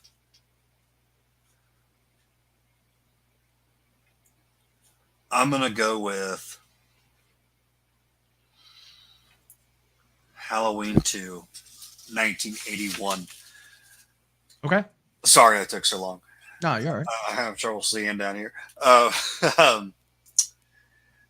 And one thing I want to say, just to clear a lot of things up about the 80s, what sucks about this is there, even more so than the 70s, there's so many movies that I want to be in this top five. But Yeah. I'll say right off the rip that what this will tell you about me is I do, you'll realize I do enjoy my my slashers, my popular slashers, as far as Michael, your Jasons and stuff like that. They take a front seat for me, man. But there's so many great movies on their heels. But yeah, for me, because I had to stop and think, Michael. I had to stop and think. I was like, and I had to be true to what we're about on this channel, and we're about, keeping it real. The stuff that is what's our go-to, what we want to watch, hands down, period, right? So yeah, I'm a huge Halloween fan. So for number 5, I'm going with Halloween 2. Excellent. John Carpenter. Excellent. Dick Halloween Warlock portrayed 2. Michael. And it's funny because if you ever hear John Carpenter talk about Halloween 2, he fucking is, he just almost despises it. He didn't want to make it. He thought it was shit. I didn't think it was shit. I didn't. I thought it was pretty damn good, but great film, and arguably, because there's some doozies in the franchise, but it's one of the better Halloween movies in my opinion. So yeah, definitely. The Fog. Russell saying The Fog, another great movie. Darkroom Secrets is saying Hellraiser. Oh yeah. James is saying Motel Hell, number 5. I like that coming from James. Like Herbert West understudy, Sleepaway Camp, another great horror movie from the 80s. I dig Sleepaway Camp. With me, you guys know that I love horror, but you know that I love all movies. But to me, this technically falls under horror, and it's a movie that I love to go back to anytime that I want to. The Lost Boys. Joel Schumacher's The Lost Boys. I put it under horror. Yeah, like it. I absolutely love this movie when it came out. I think I played that song all through the 80s. I absolutely love this movie. The Lost Boys. Joel Schumacher. You had Corey Feldman, Corey Haim. You had Kiefer Sutherland. What a great movie this was for me. And The Lost Boys. It's always in my rotation. I own it on 4K.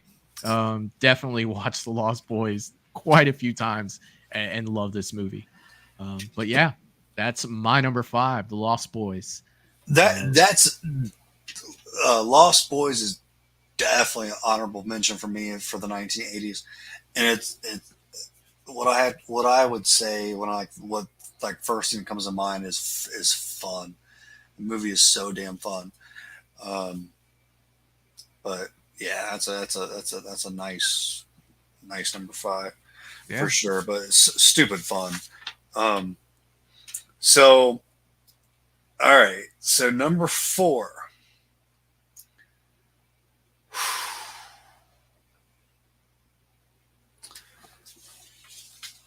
Friday the 13th,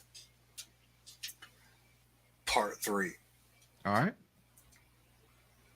Part 3, guys, if you're familiar with the show, not too long ago, I believe on here live, I said that Part 3 is my favorite entry in the Friday the 13th franchise, and I still stick with that.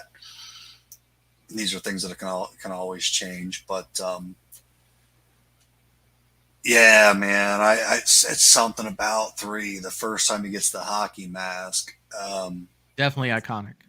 Yeah, and I'm sorry, I'm having a brain fart. Who's Jason? Michael Brooker. Yeah, Richard Brooker. Richard Brooker was a freak. He when I think of Jason, I think of him and Kane Hodder. I do. But just love the film all around. Love the film all around. Watched the shit out of Part 3 when I was a kid, man. And like we were talking about, when James said, if Michael didn't have the look, would have been as popular. No, in my opinion, it wouldn't have. I almost ridiculously rely on look, and I go and I run with that. I love the look of Michael Myers, so I watched the shit out of it. I love the look of Jason. I watched the shit out of it. Pinhead, I loved his look. I watched the shit. It just, you see what I'm saying. When the villain looks good and I'm just drawn into that. I look at horror as art as well. It's art. And not just the villain, but the atmosphere too. If you can nail both, oh man, your story can almost be dog shit. I'll be like, oh man, look at this. It's art to me. So, we all know Friday the 13th Part 3. Friday the 13th Part 3. I won't go into detail. Love the film. The only flaw that I hear people talk about is something that I just don't think it's as big of a deal.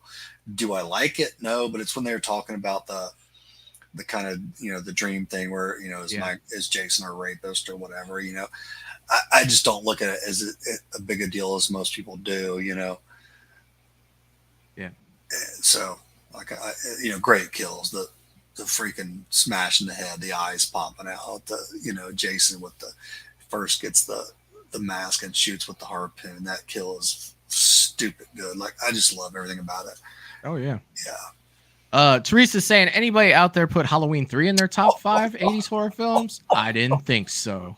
Shots fired. Shots fired. I love it because she's gonna get some hate back. There's some fans of that movie, fired. but I actually, I'm right there with her. Like, that's funny. James Moran is saying Return of the Living Dead, the best zombie movie of all time. It is a very good movie. I'm not sure I can argue with that. And this is coming from a guy who's not the biggest zombie fan, but that movie is great. James is saying Halloween 2. James Moran is saying number 5, Return of the Living Dead. Oh, I got that twice. Sorry about that. Jeff D'Angelo is saying Face Orange, Frowning, Mad. Mom, H3 is my number 5. Okay. Number 4 for Jerry is The Lost Boys. Yeah, such a great movie. Polar is saying so many great vampire movies: Near Dark, Fright Night, and The Lost Boys. All 3 of those are great vampire there movies. are in both of these decades. It's great movies. Sean Hess is saying love The Lost Boys, as well as Herbert West Understudy. James Moran is saying John Carpenter does not like doing sequels. No, he doesn't. Darkroom Secret is saying number 4, Fright Night. Love The Lost Boys also. Fright Night was great. I also dig Fright Night. Yeah. Herbert West Understudy is saying The Frog Brothers, Vampire Killers for Hire. Yes. Not seen that one. I'm not. That's Lost Boys. Huh? The Frog Brothers are in The Lost Boys. Oh, okay. Those are the 2 brothers that Corey Haim gets to help him kill vampires. Wait, Corey Feldman is a frog brother? Yeah. Okay. Yeah, they're the Frog Brothers. That's their name. I did not know that. Okay. Yes. That slipped through on me. Sean Hess is saying also love Halloween 2. Yeah, Halloween 2 was good. James Morant is saying Halloween 2 is the best Halloween sequel. They should have stopped. They should never stop, James. He said ever. Michael will go on way They past. should never stop. Polar is saying part 3 is one of the first movies that ever scared me. Jason hanging upside down. Holy shit. Nope. Yeah. And I voiced my opinion about part 3 where he's looking out that window. That scared the hell out of me as a kid. Dude. It's that look, man. It's creepy today, man. Yes, it is today. It's like that image is burned in my head, from then. And then he's gonna come busting out the door. Like, no, dude. Yeah. No, I don't want to mess with you. Right. Get this canoe moving. No.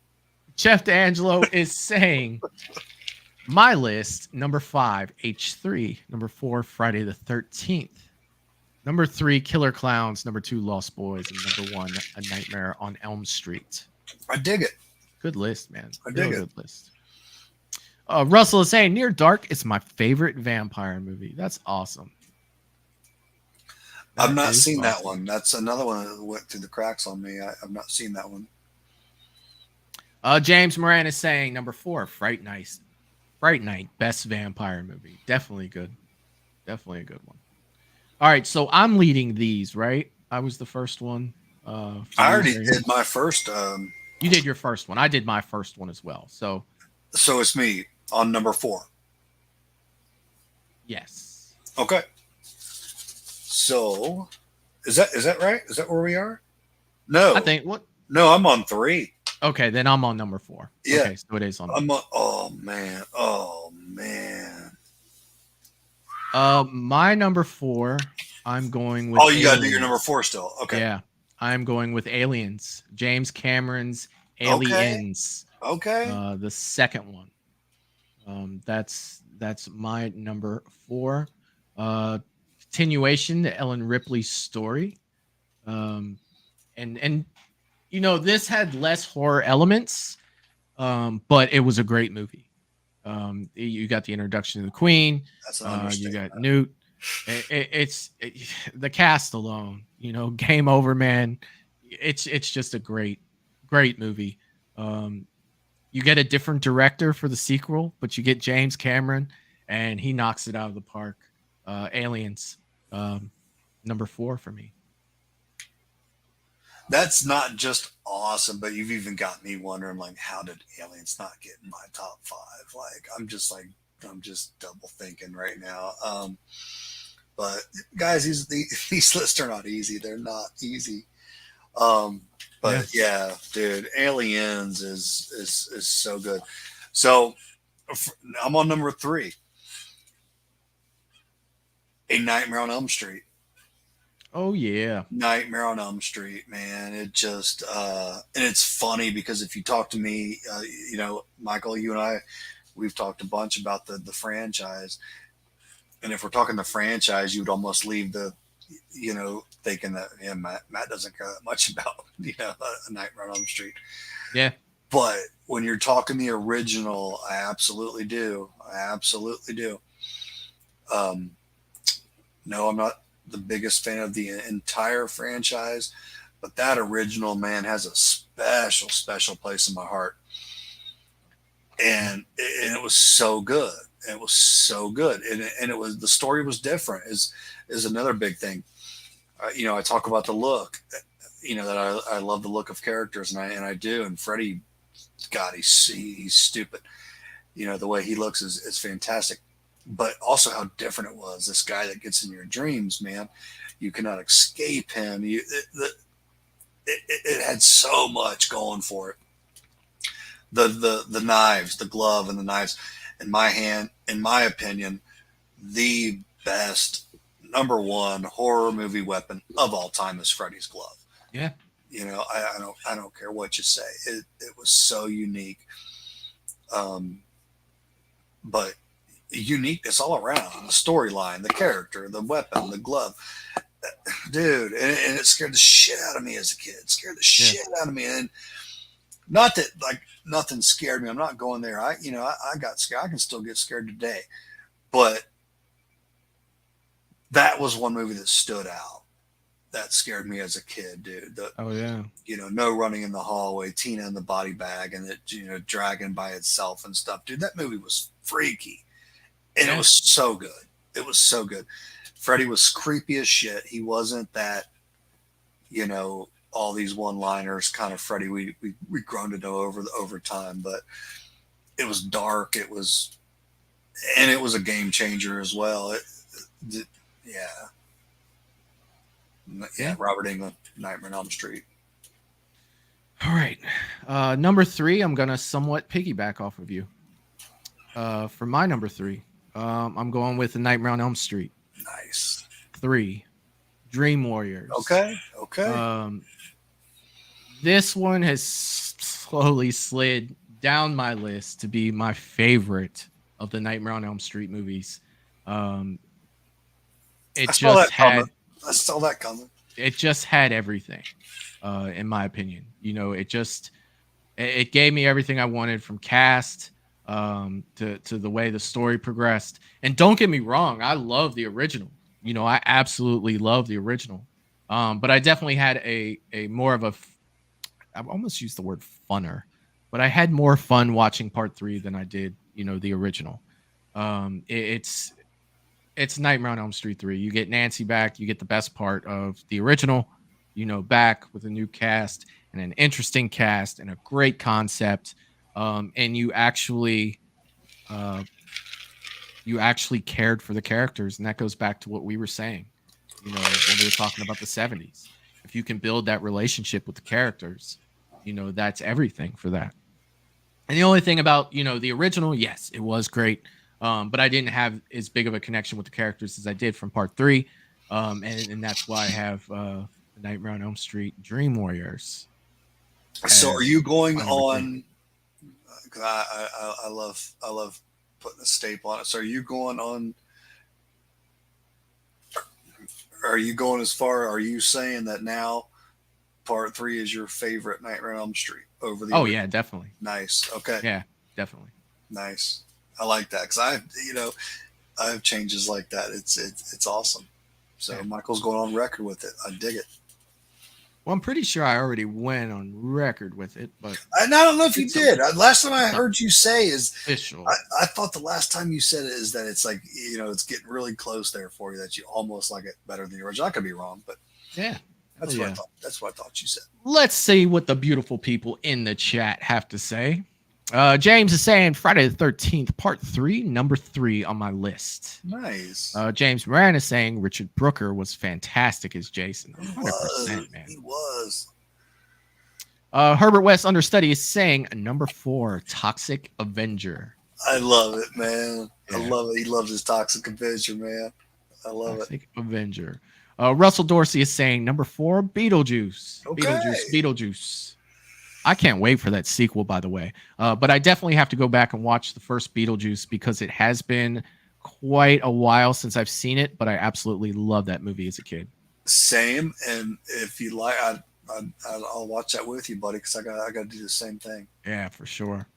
Darkroom Secrets is saying number 3, Killer Clowns. I love Killer Clowns. Classic.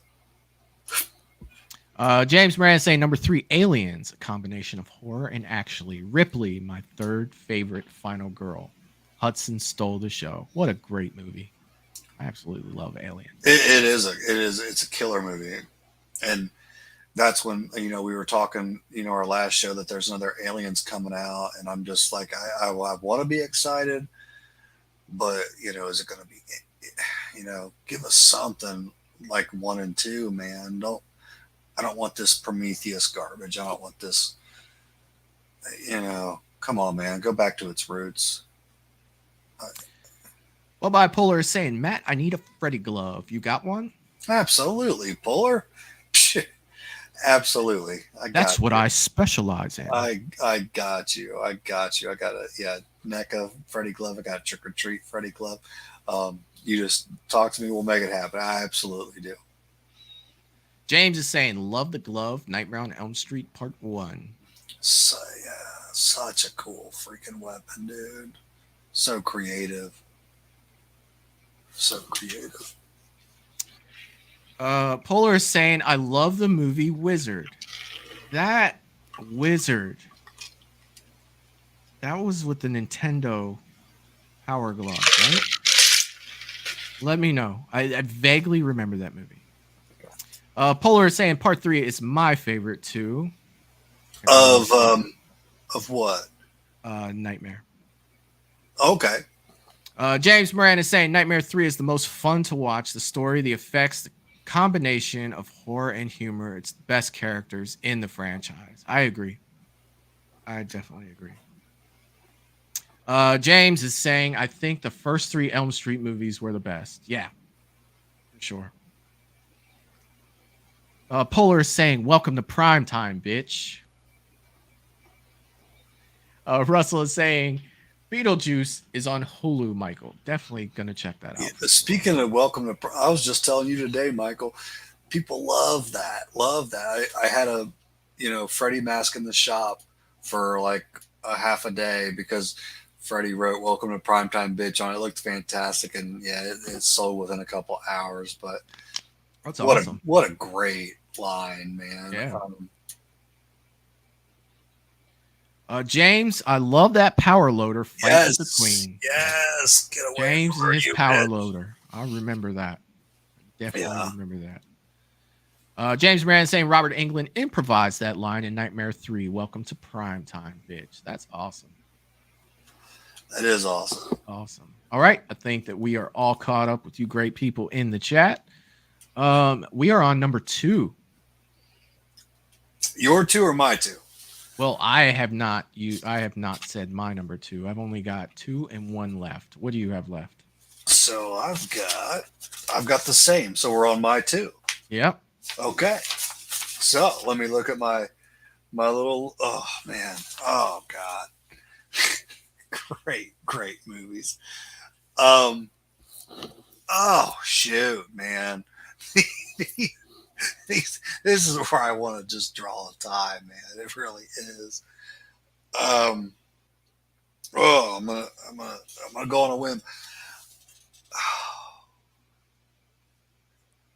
Christine.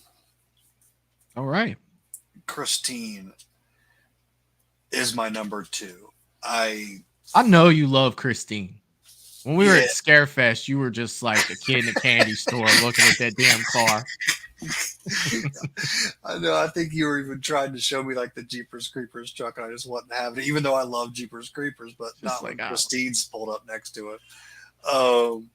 Yeah, man, I do. Man, you just took me, but we have a good time at Scarefest, Michael. Next year is going to be even better, brother. We've got a great lineup already. I cherish those times going there with you, man. I am, man. Christine is one that comes. You almost take everything away that I've said prior, like where you're just talking about a killer's look and everything. This one comes down to. I got to give Stephen King that nod again. He has you. It's his story. It's his character. The transition that Arnie makes from nerdy, bullied kid to absolute psychopath is one of the best I've ever seen. I think his performance is extremely underrated. And it's a good movie, man. You know, and I'm a car lover, you know, too. You've got, and this is what I've been talking to people about this for years. The movie, if you tell somebody like your buddy what the movie's about, it sounds dumb as shit, and it really does. It's like, wait, what? The car comes alive and kills people? I mean, come on, it does. But leave it to Stephen King to execute a movie about, you know, a car that comes to life and execute it so beautifully that it just, and that's what he did, man. That's what he does. It's, I tell people, like, after I tell you about it, it's like, you just got to watch it. And it's just so good. I love the cast. It takes me back, you know, my brother, Raymond, he was on here earlier. He loves it as much as I do. You know, him and I can watch that movie anytime, but I gotta give the credit to Stephen King, and it's how well it was written, how invested you become. You know, you feel for Arnie, you feel for Dennis. You know, he loves his buddy. He sees his buddy slipping away, you know, becoming something that he's not. And it's just, dude, it's stupid good. Hell yeah, man. Number 2. I love it. Number 2. Christy. Let's see what everybody else is saying. Darkroom Secrets is saying number 2, Troll. James Moran is saying number 2, The Thing. My favorite John Carpenter movie. The story, the effects, the freaking atmosphere. Dude, The Thing is awesome. There it is. Number 2. Russell saying number 3, Company of Wolves. That was a gift from a good friend of mine recently, and thank you so much for that. Herbert West, the understudy, is saying The Gate. I couldn't do The Gate. It was a little corny for me, Tom. We'll talk about The Gate too. Allison is saying, I love Christine. Great movie. Allison woke up when she heard Christine. She was like, "Wait, what?" We're back talking about Stephen King. I love it. Russell Dorsey is saying Maniac Cop. I don't think enough people talk about Maniac Cop. Maniac Cop was crazy. Yeah. All right. So we've got Jerry Wilson saying Children of the Corn. Classic. The writers of Halloween Ends leaned on Christine for story. Yeah, I mean, it's what the movie was. Christine. Yeah, and I'm sorry, but just keep them separated. Like, keep them separated. Even David Gordon Green went to John Carpenter. Like, is this too much like Christine? Like, that's like Jesus. All right, guys. Number 2. We're getting down to it. And, I definitely have to live up to my reputation here. And you guys thought that I was going to leave my boy out of this. Of course, I'm not going to leave my boy out of this. We are going number 2, Friday the 13th, the final chapter, number 4 on the t-shirt today. This was a hint right here. That's right. Number 4, the final chapter. This is still my favorite Friday the 13th movie of all time. You got so much to, there's so much in this movie. It is one of the Friday the 13th that I could just sit there and watch at any freaking time. Now, granted, I love part 3 as well. And I usually watch part 4 after I watch part 3. So a lot of times they go well. So they do. And you can even throw 2 in there too. I absolutely love 2. But out of all of them, it's Friday the 13th part 4. This movie will always be, special to me. Definitely was almost number 1 on my list. But there is one more that I had to put in front of it because as a small kid, I saw it and it scared the hell out of me. But Friday the 13th part 4, the final chapter, number 2 on my list. The Doublemint twins, man. Not Crispin Glover. Crispin the dance, the computer, teddy bear. I mean, look at all that stuff, man. Yeah, it's just. I'm gonna tweak my neck or something. You're gonna hurt yourself, old man. Can't do that shit. That's a young man's game. That is a young man's game. But yeah, Friday the 13th part 4. I gotta throw that up there. Number 2. And that's what I like a lot as well. For sure. What's crazy is I've got 2 Corey Feldman movies on my list here. And it's the 80s, so it's like, holy shit. Good show, man. All right. So we're getting serious. Damn it. I forgot that I've got those numbers, man. I always remember at the very end. Like, I keep forgetting. Yes, you do. Don't even put them up. At the end. Like, it's too late now. We've come this far. And those numbers do look so good. I'll try to remind you next time. Number 1, ladies and gentlemen.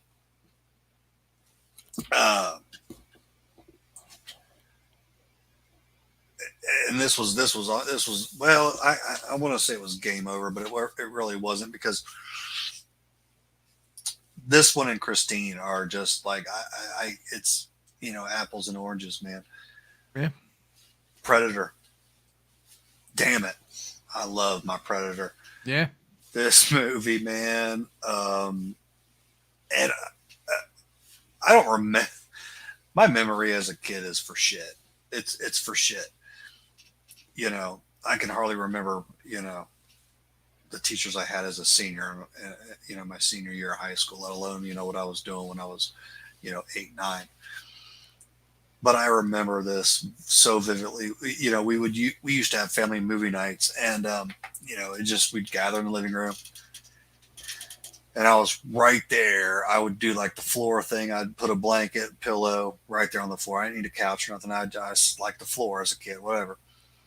And I just remember right where I was at, and the movie was Predator.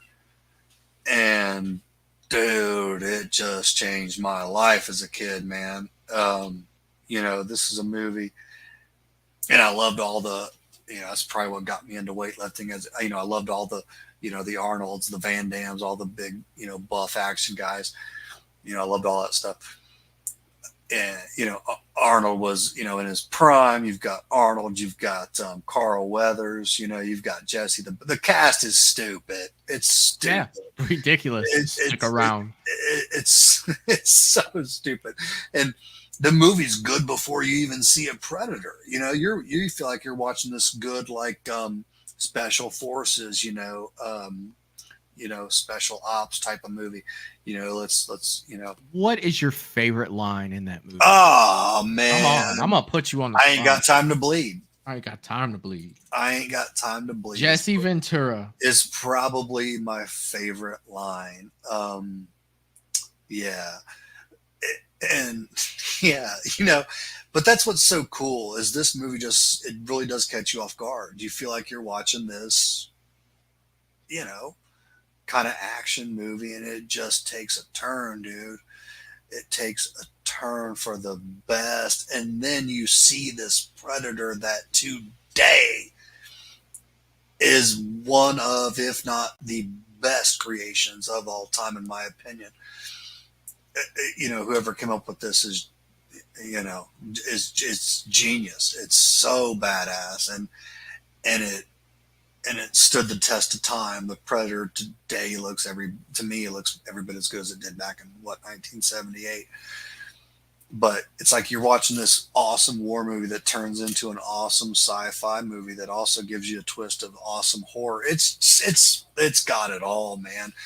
It does. Predator has it all.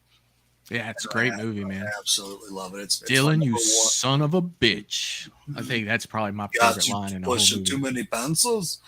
Dude, that's my number one from the 80s, man. It's Predator. Oh yeah. And I'm so glad that the Prey movie was a big hit, because it was looking like our Predators were heading kind of down the drain, but that kind of revived us, and hopefully we can get some more good stuff. Same with Aliens. But yeah, number one. Polar is saying, just want to stir the pot with Halloween Ends reference. Oh God, I see what you did there. It's definitely stirring the pot. James is saying, yes, the final chapter is number one. Okay. My favorite Friday the 13th too. Love, love, love. James Morant is saying, fans call Friday the 13th for the Dark Knight of the franchise. The best kills, best cast. Ted White brought a meaner tone Jason. He definitely did. Russell's going with his number one. It's Friday the 13th, 1980. All right, Russell. OG. That's what I'm talking about. The OG. Okay. And man, the OG is good, man. Yeah, it is. I can't hate on you there, Russell. Polar is saying the Coreys were the 80s. They really were. Yeah. They really were. I mean, it was like horror, it was comedy, it was, they were in all kinds of shit. How many teenage girls had their poster all over their walls? Like, I bet it was ridiculous. The Corey posters. You had one. Well. Jerry Wilson is saying number one, Friday the 13th, Jason Lives. Number 6. Wait, Lives, that's 6? That is 6. Okay. Oh, wow. Okay. James Morant is saying number one, Nightmare on Elm Street, best horror movie of all time. The balance between horror and reality. Nancy's best final girl, Freddy Krueger, best horror villain. That's not really, I mean, can't really debate that. It is a great movie. Absolutely. Let's see. What do we have here? Herbert West understudy.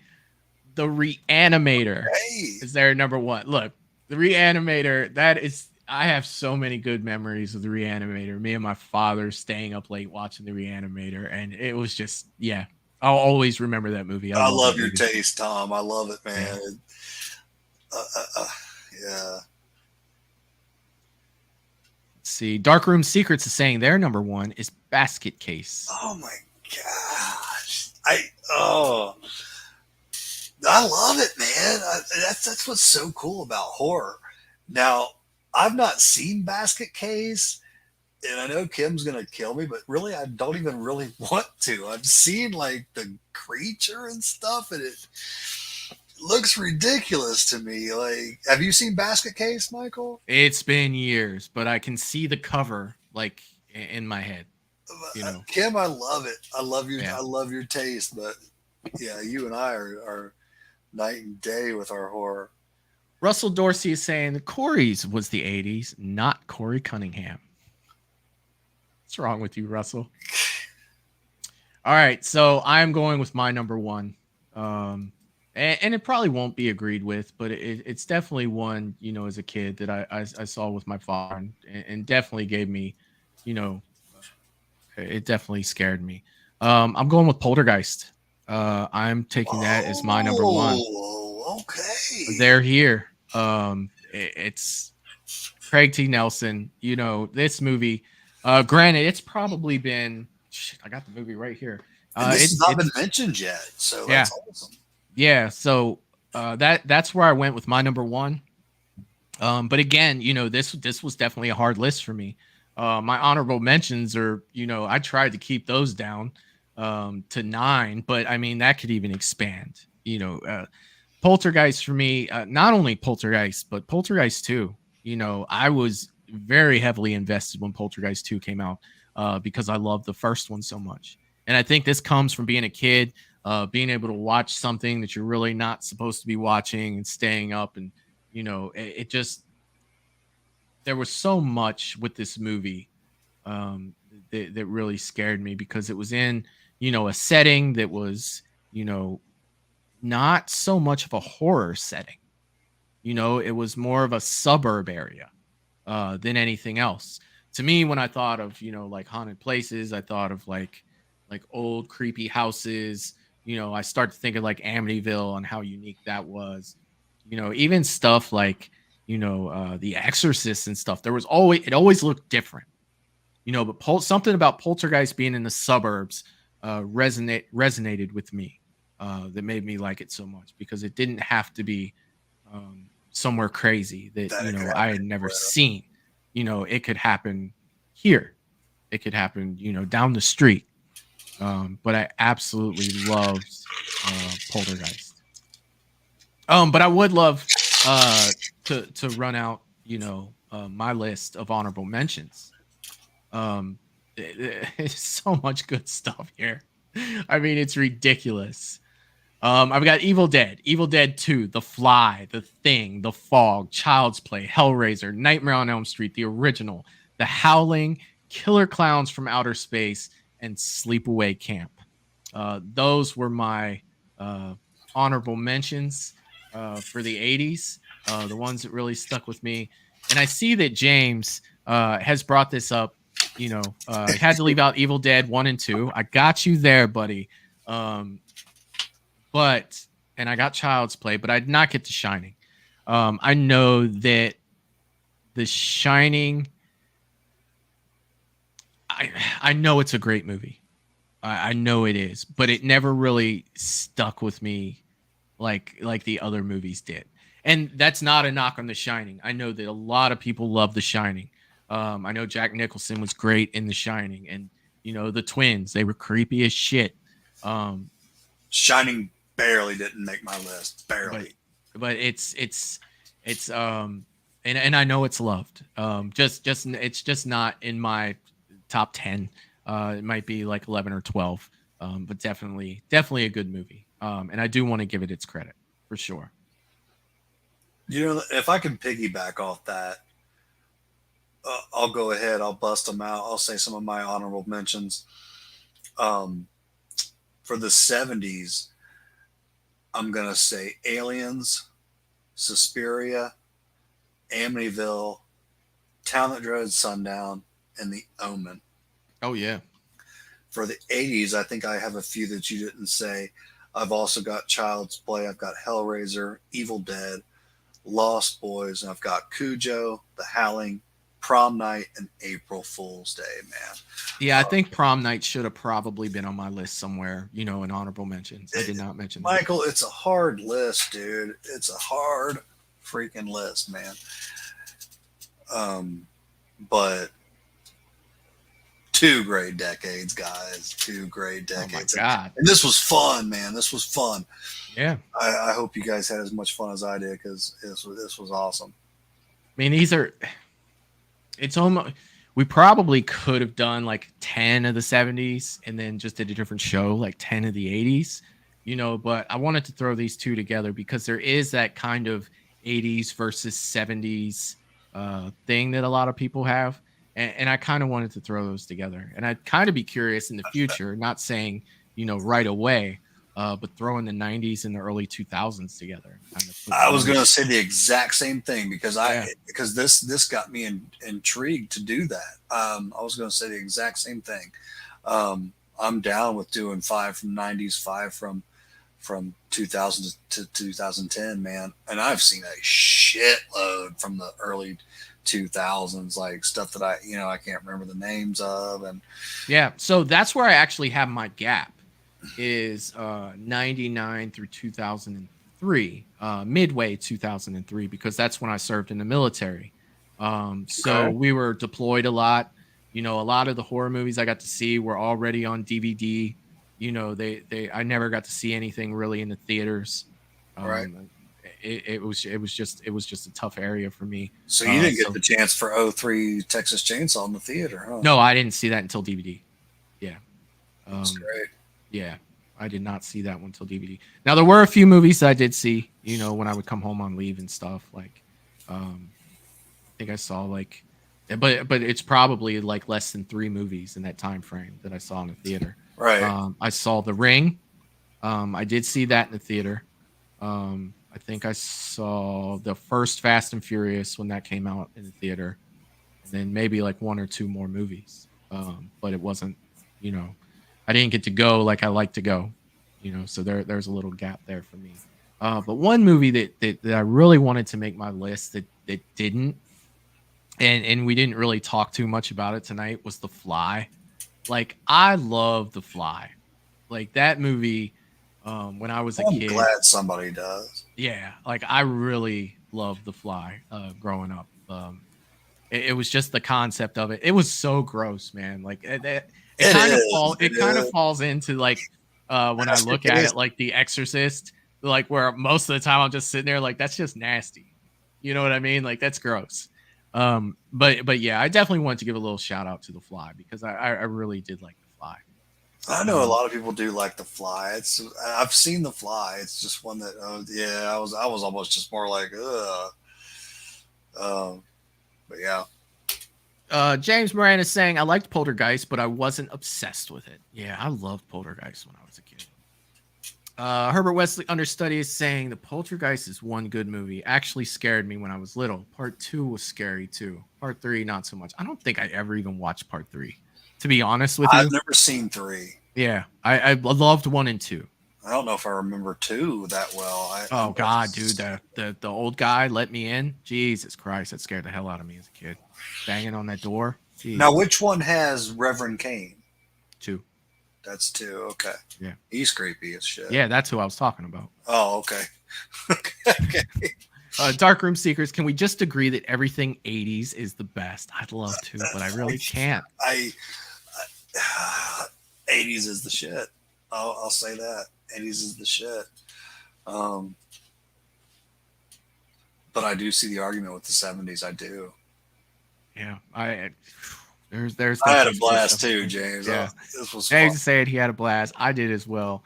Allison is saying 80s was a great decade for movies. Not just horror movies, but movies in general. It really was. I mean, I absolutely love 80s movies. I like 80s music too. That's what I was just gonna say. Yeah.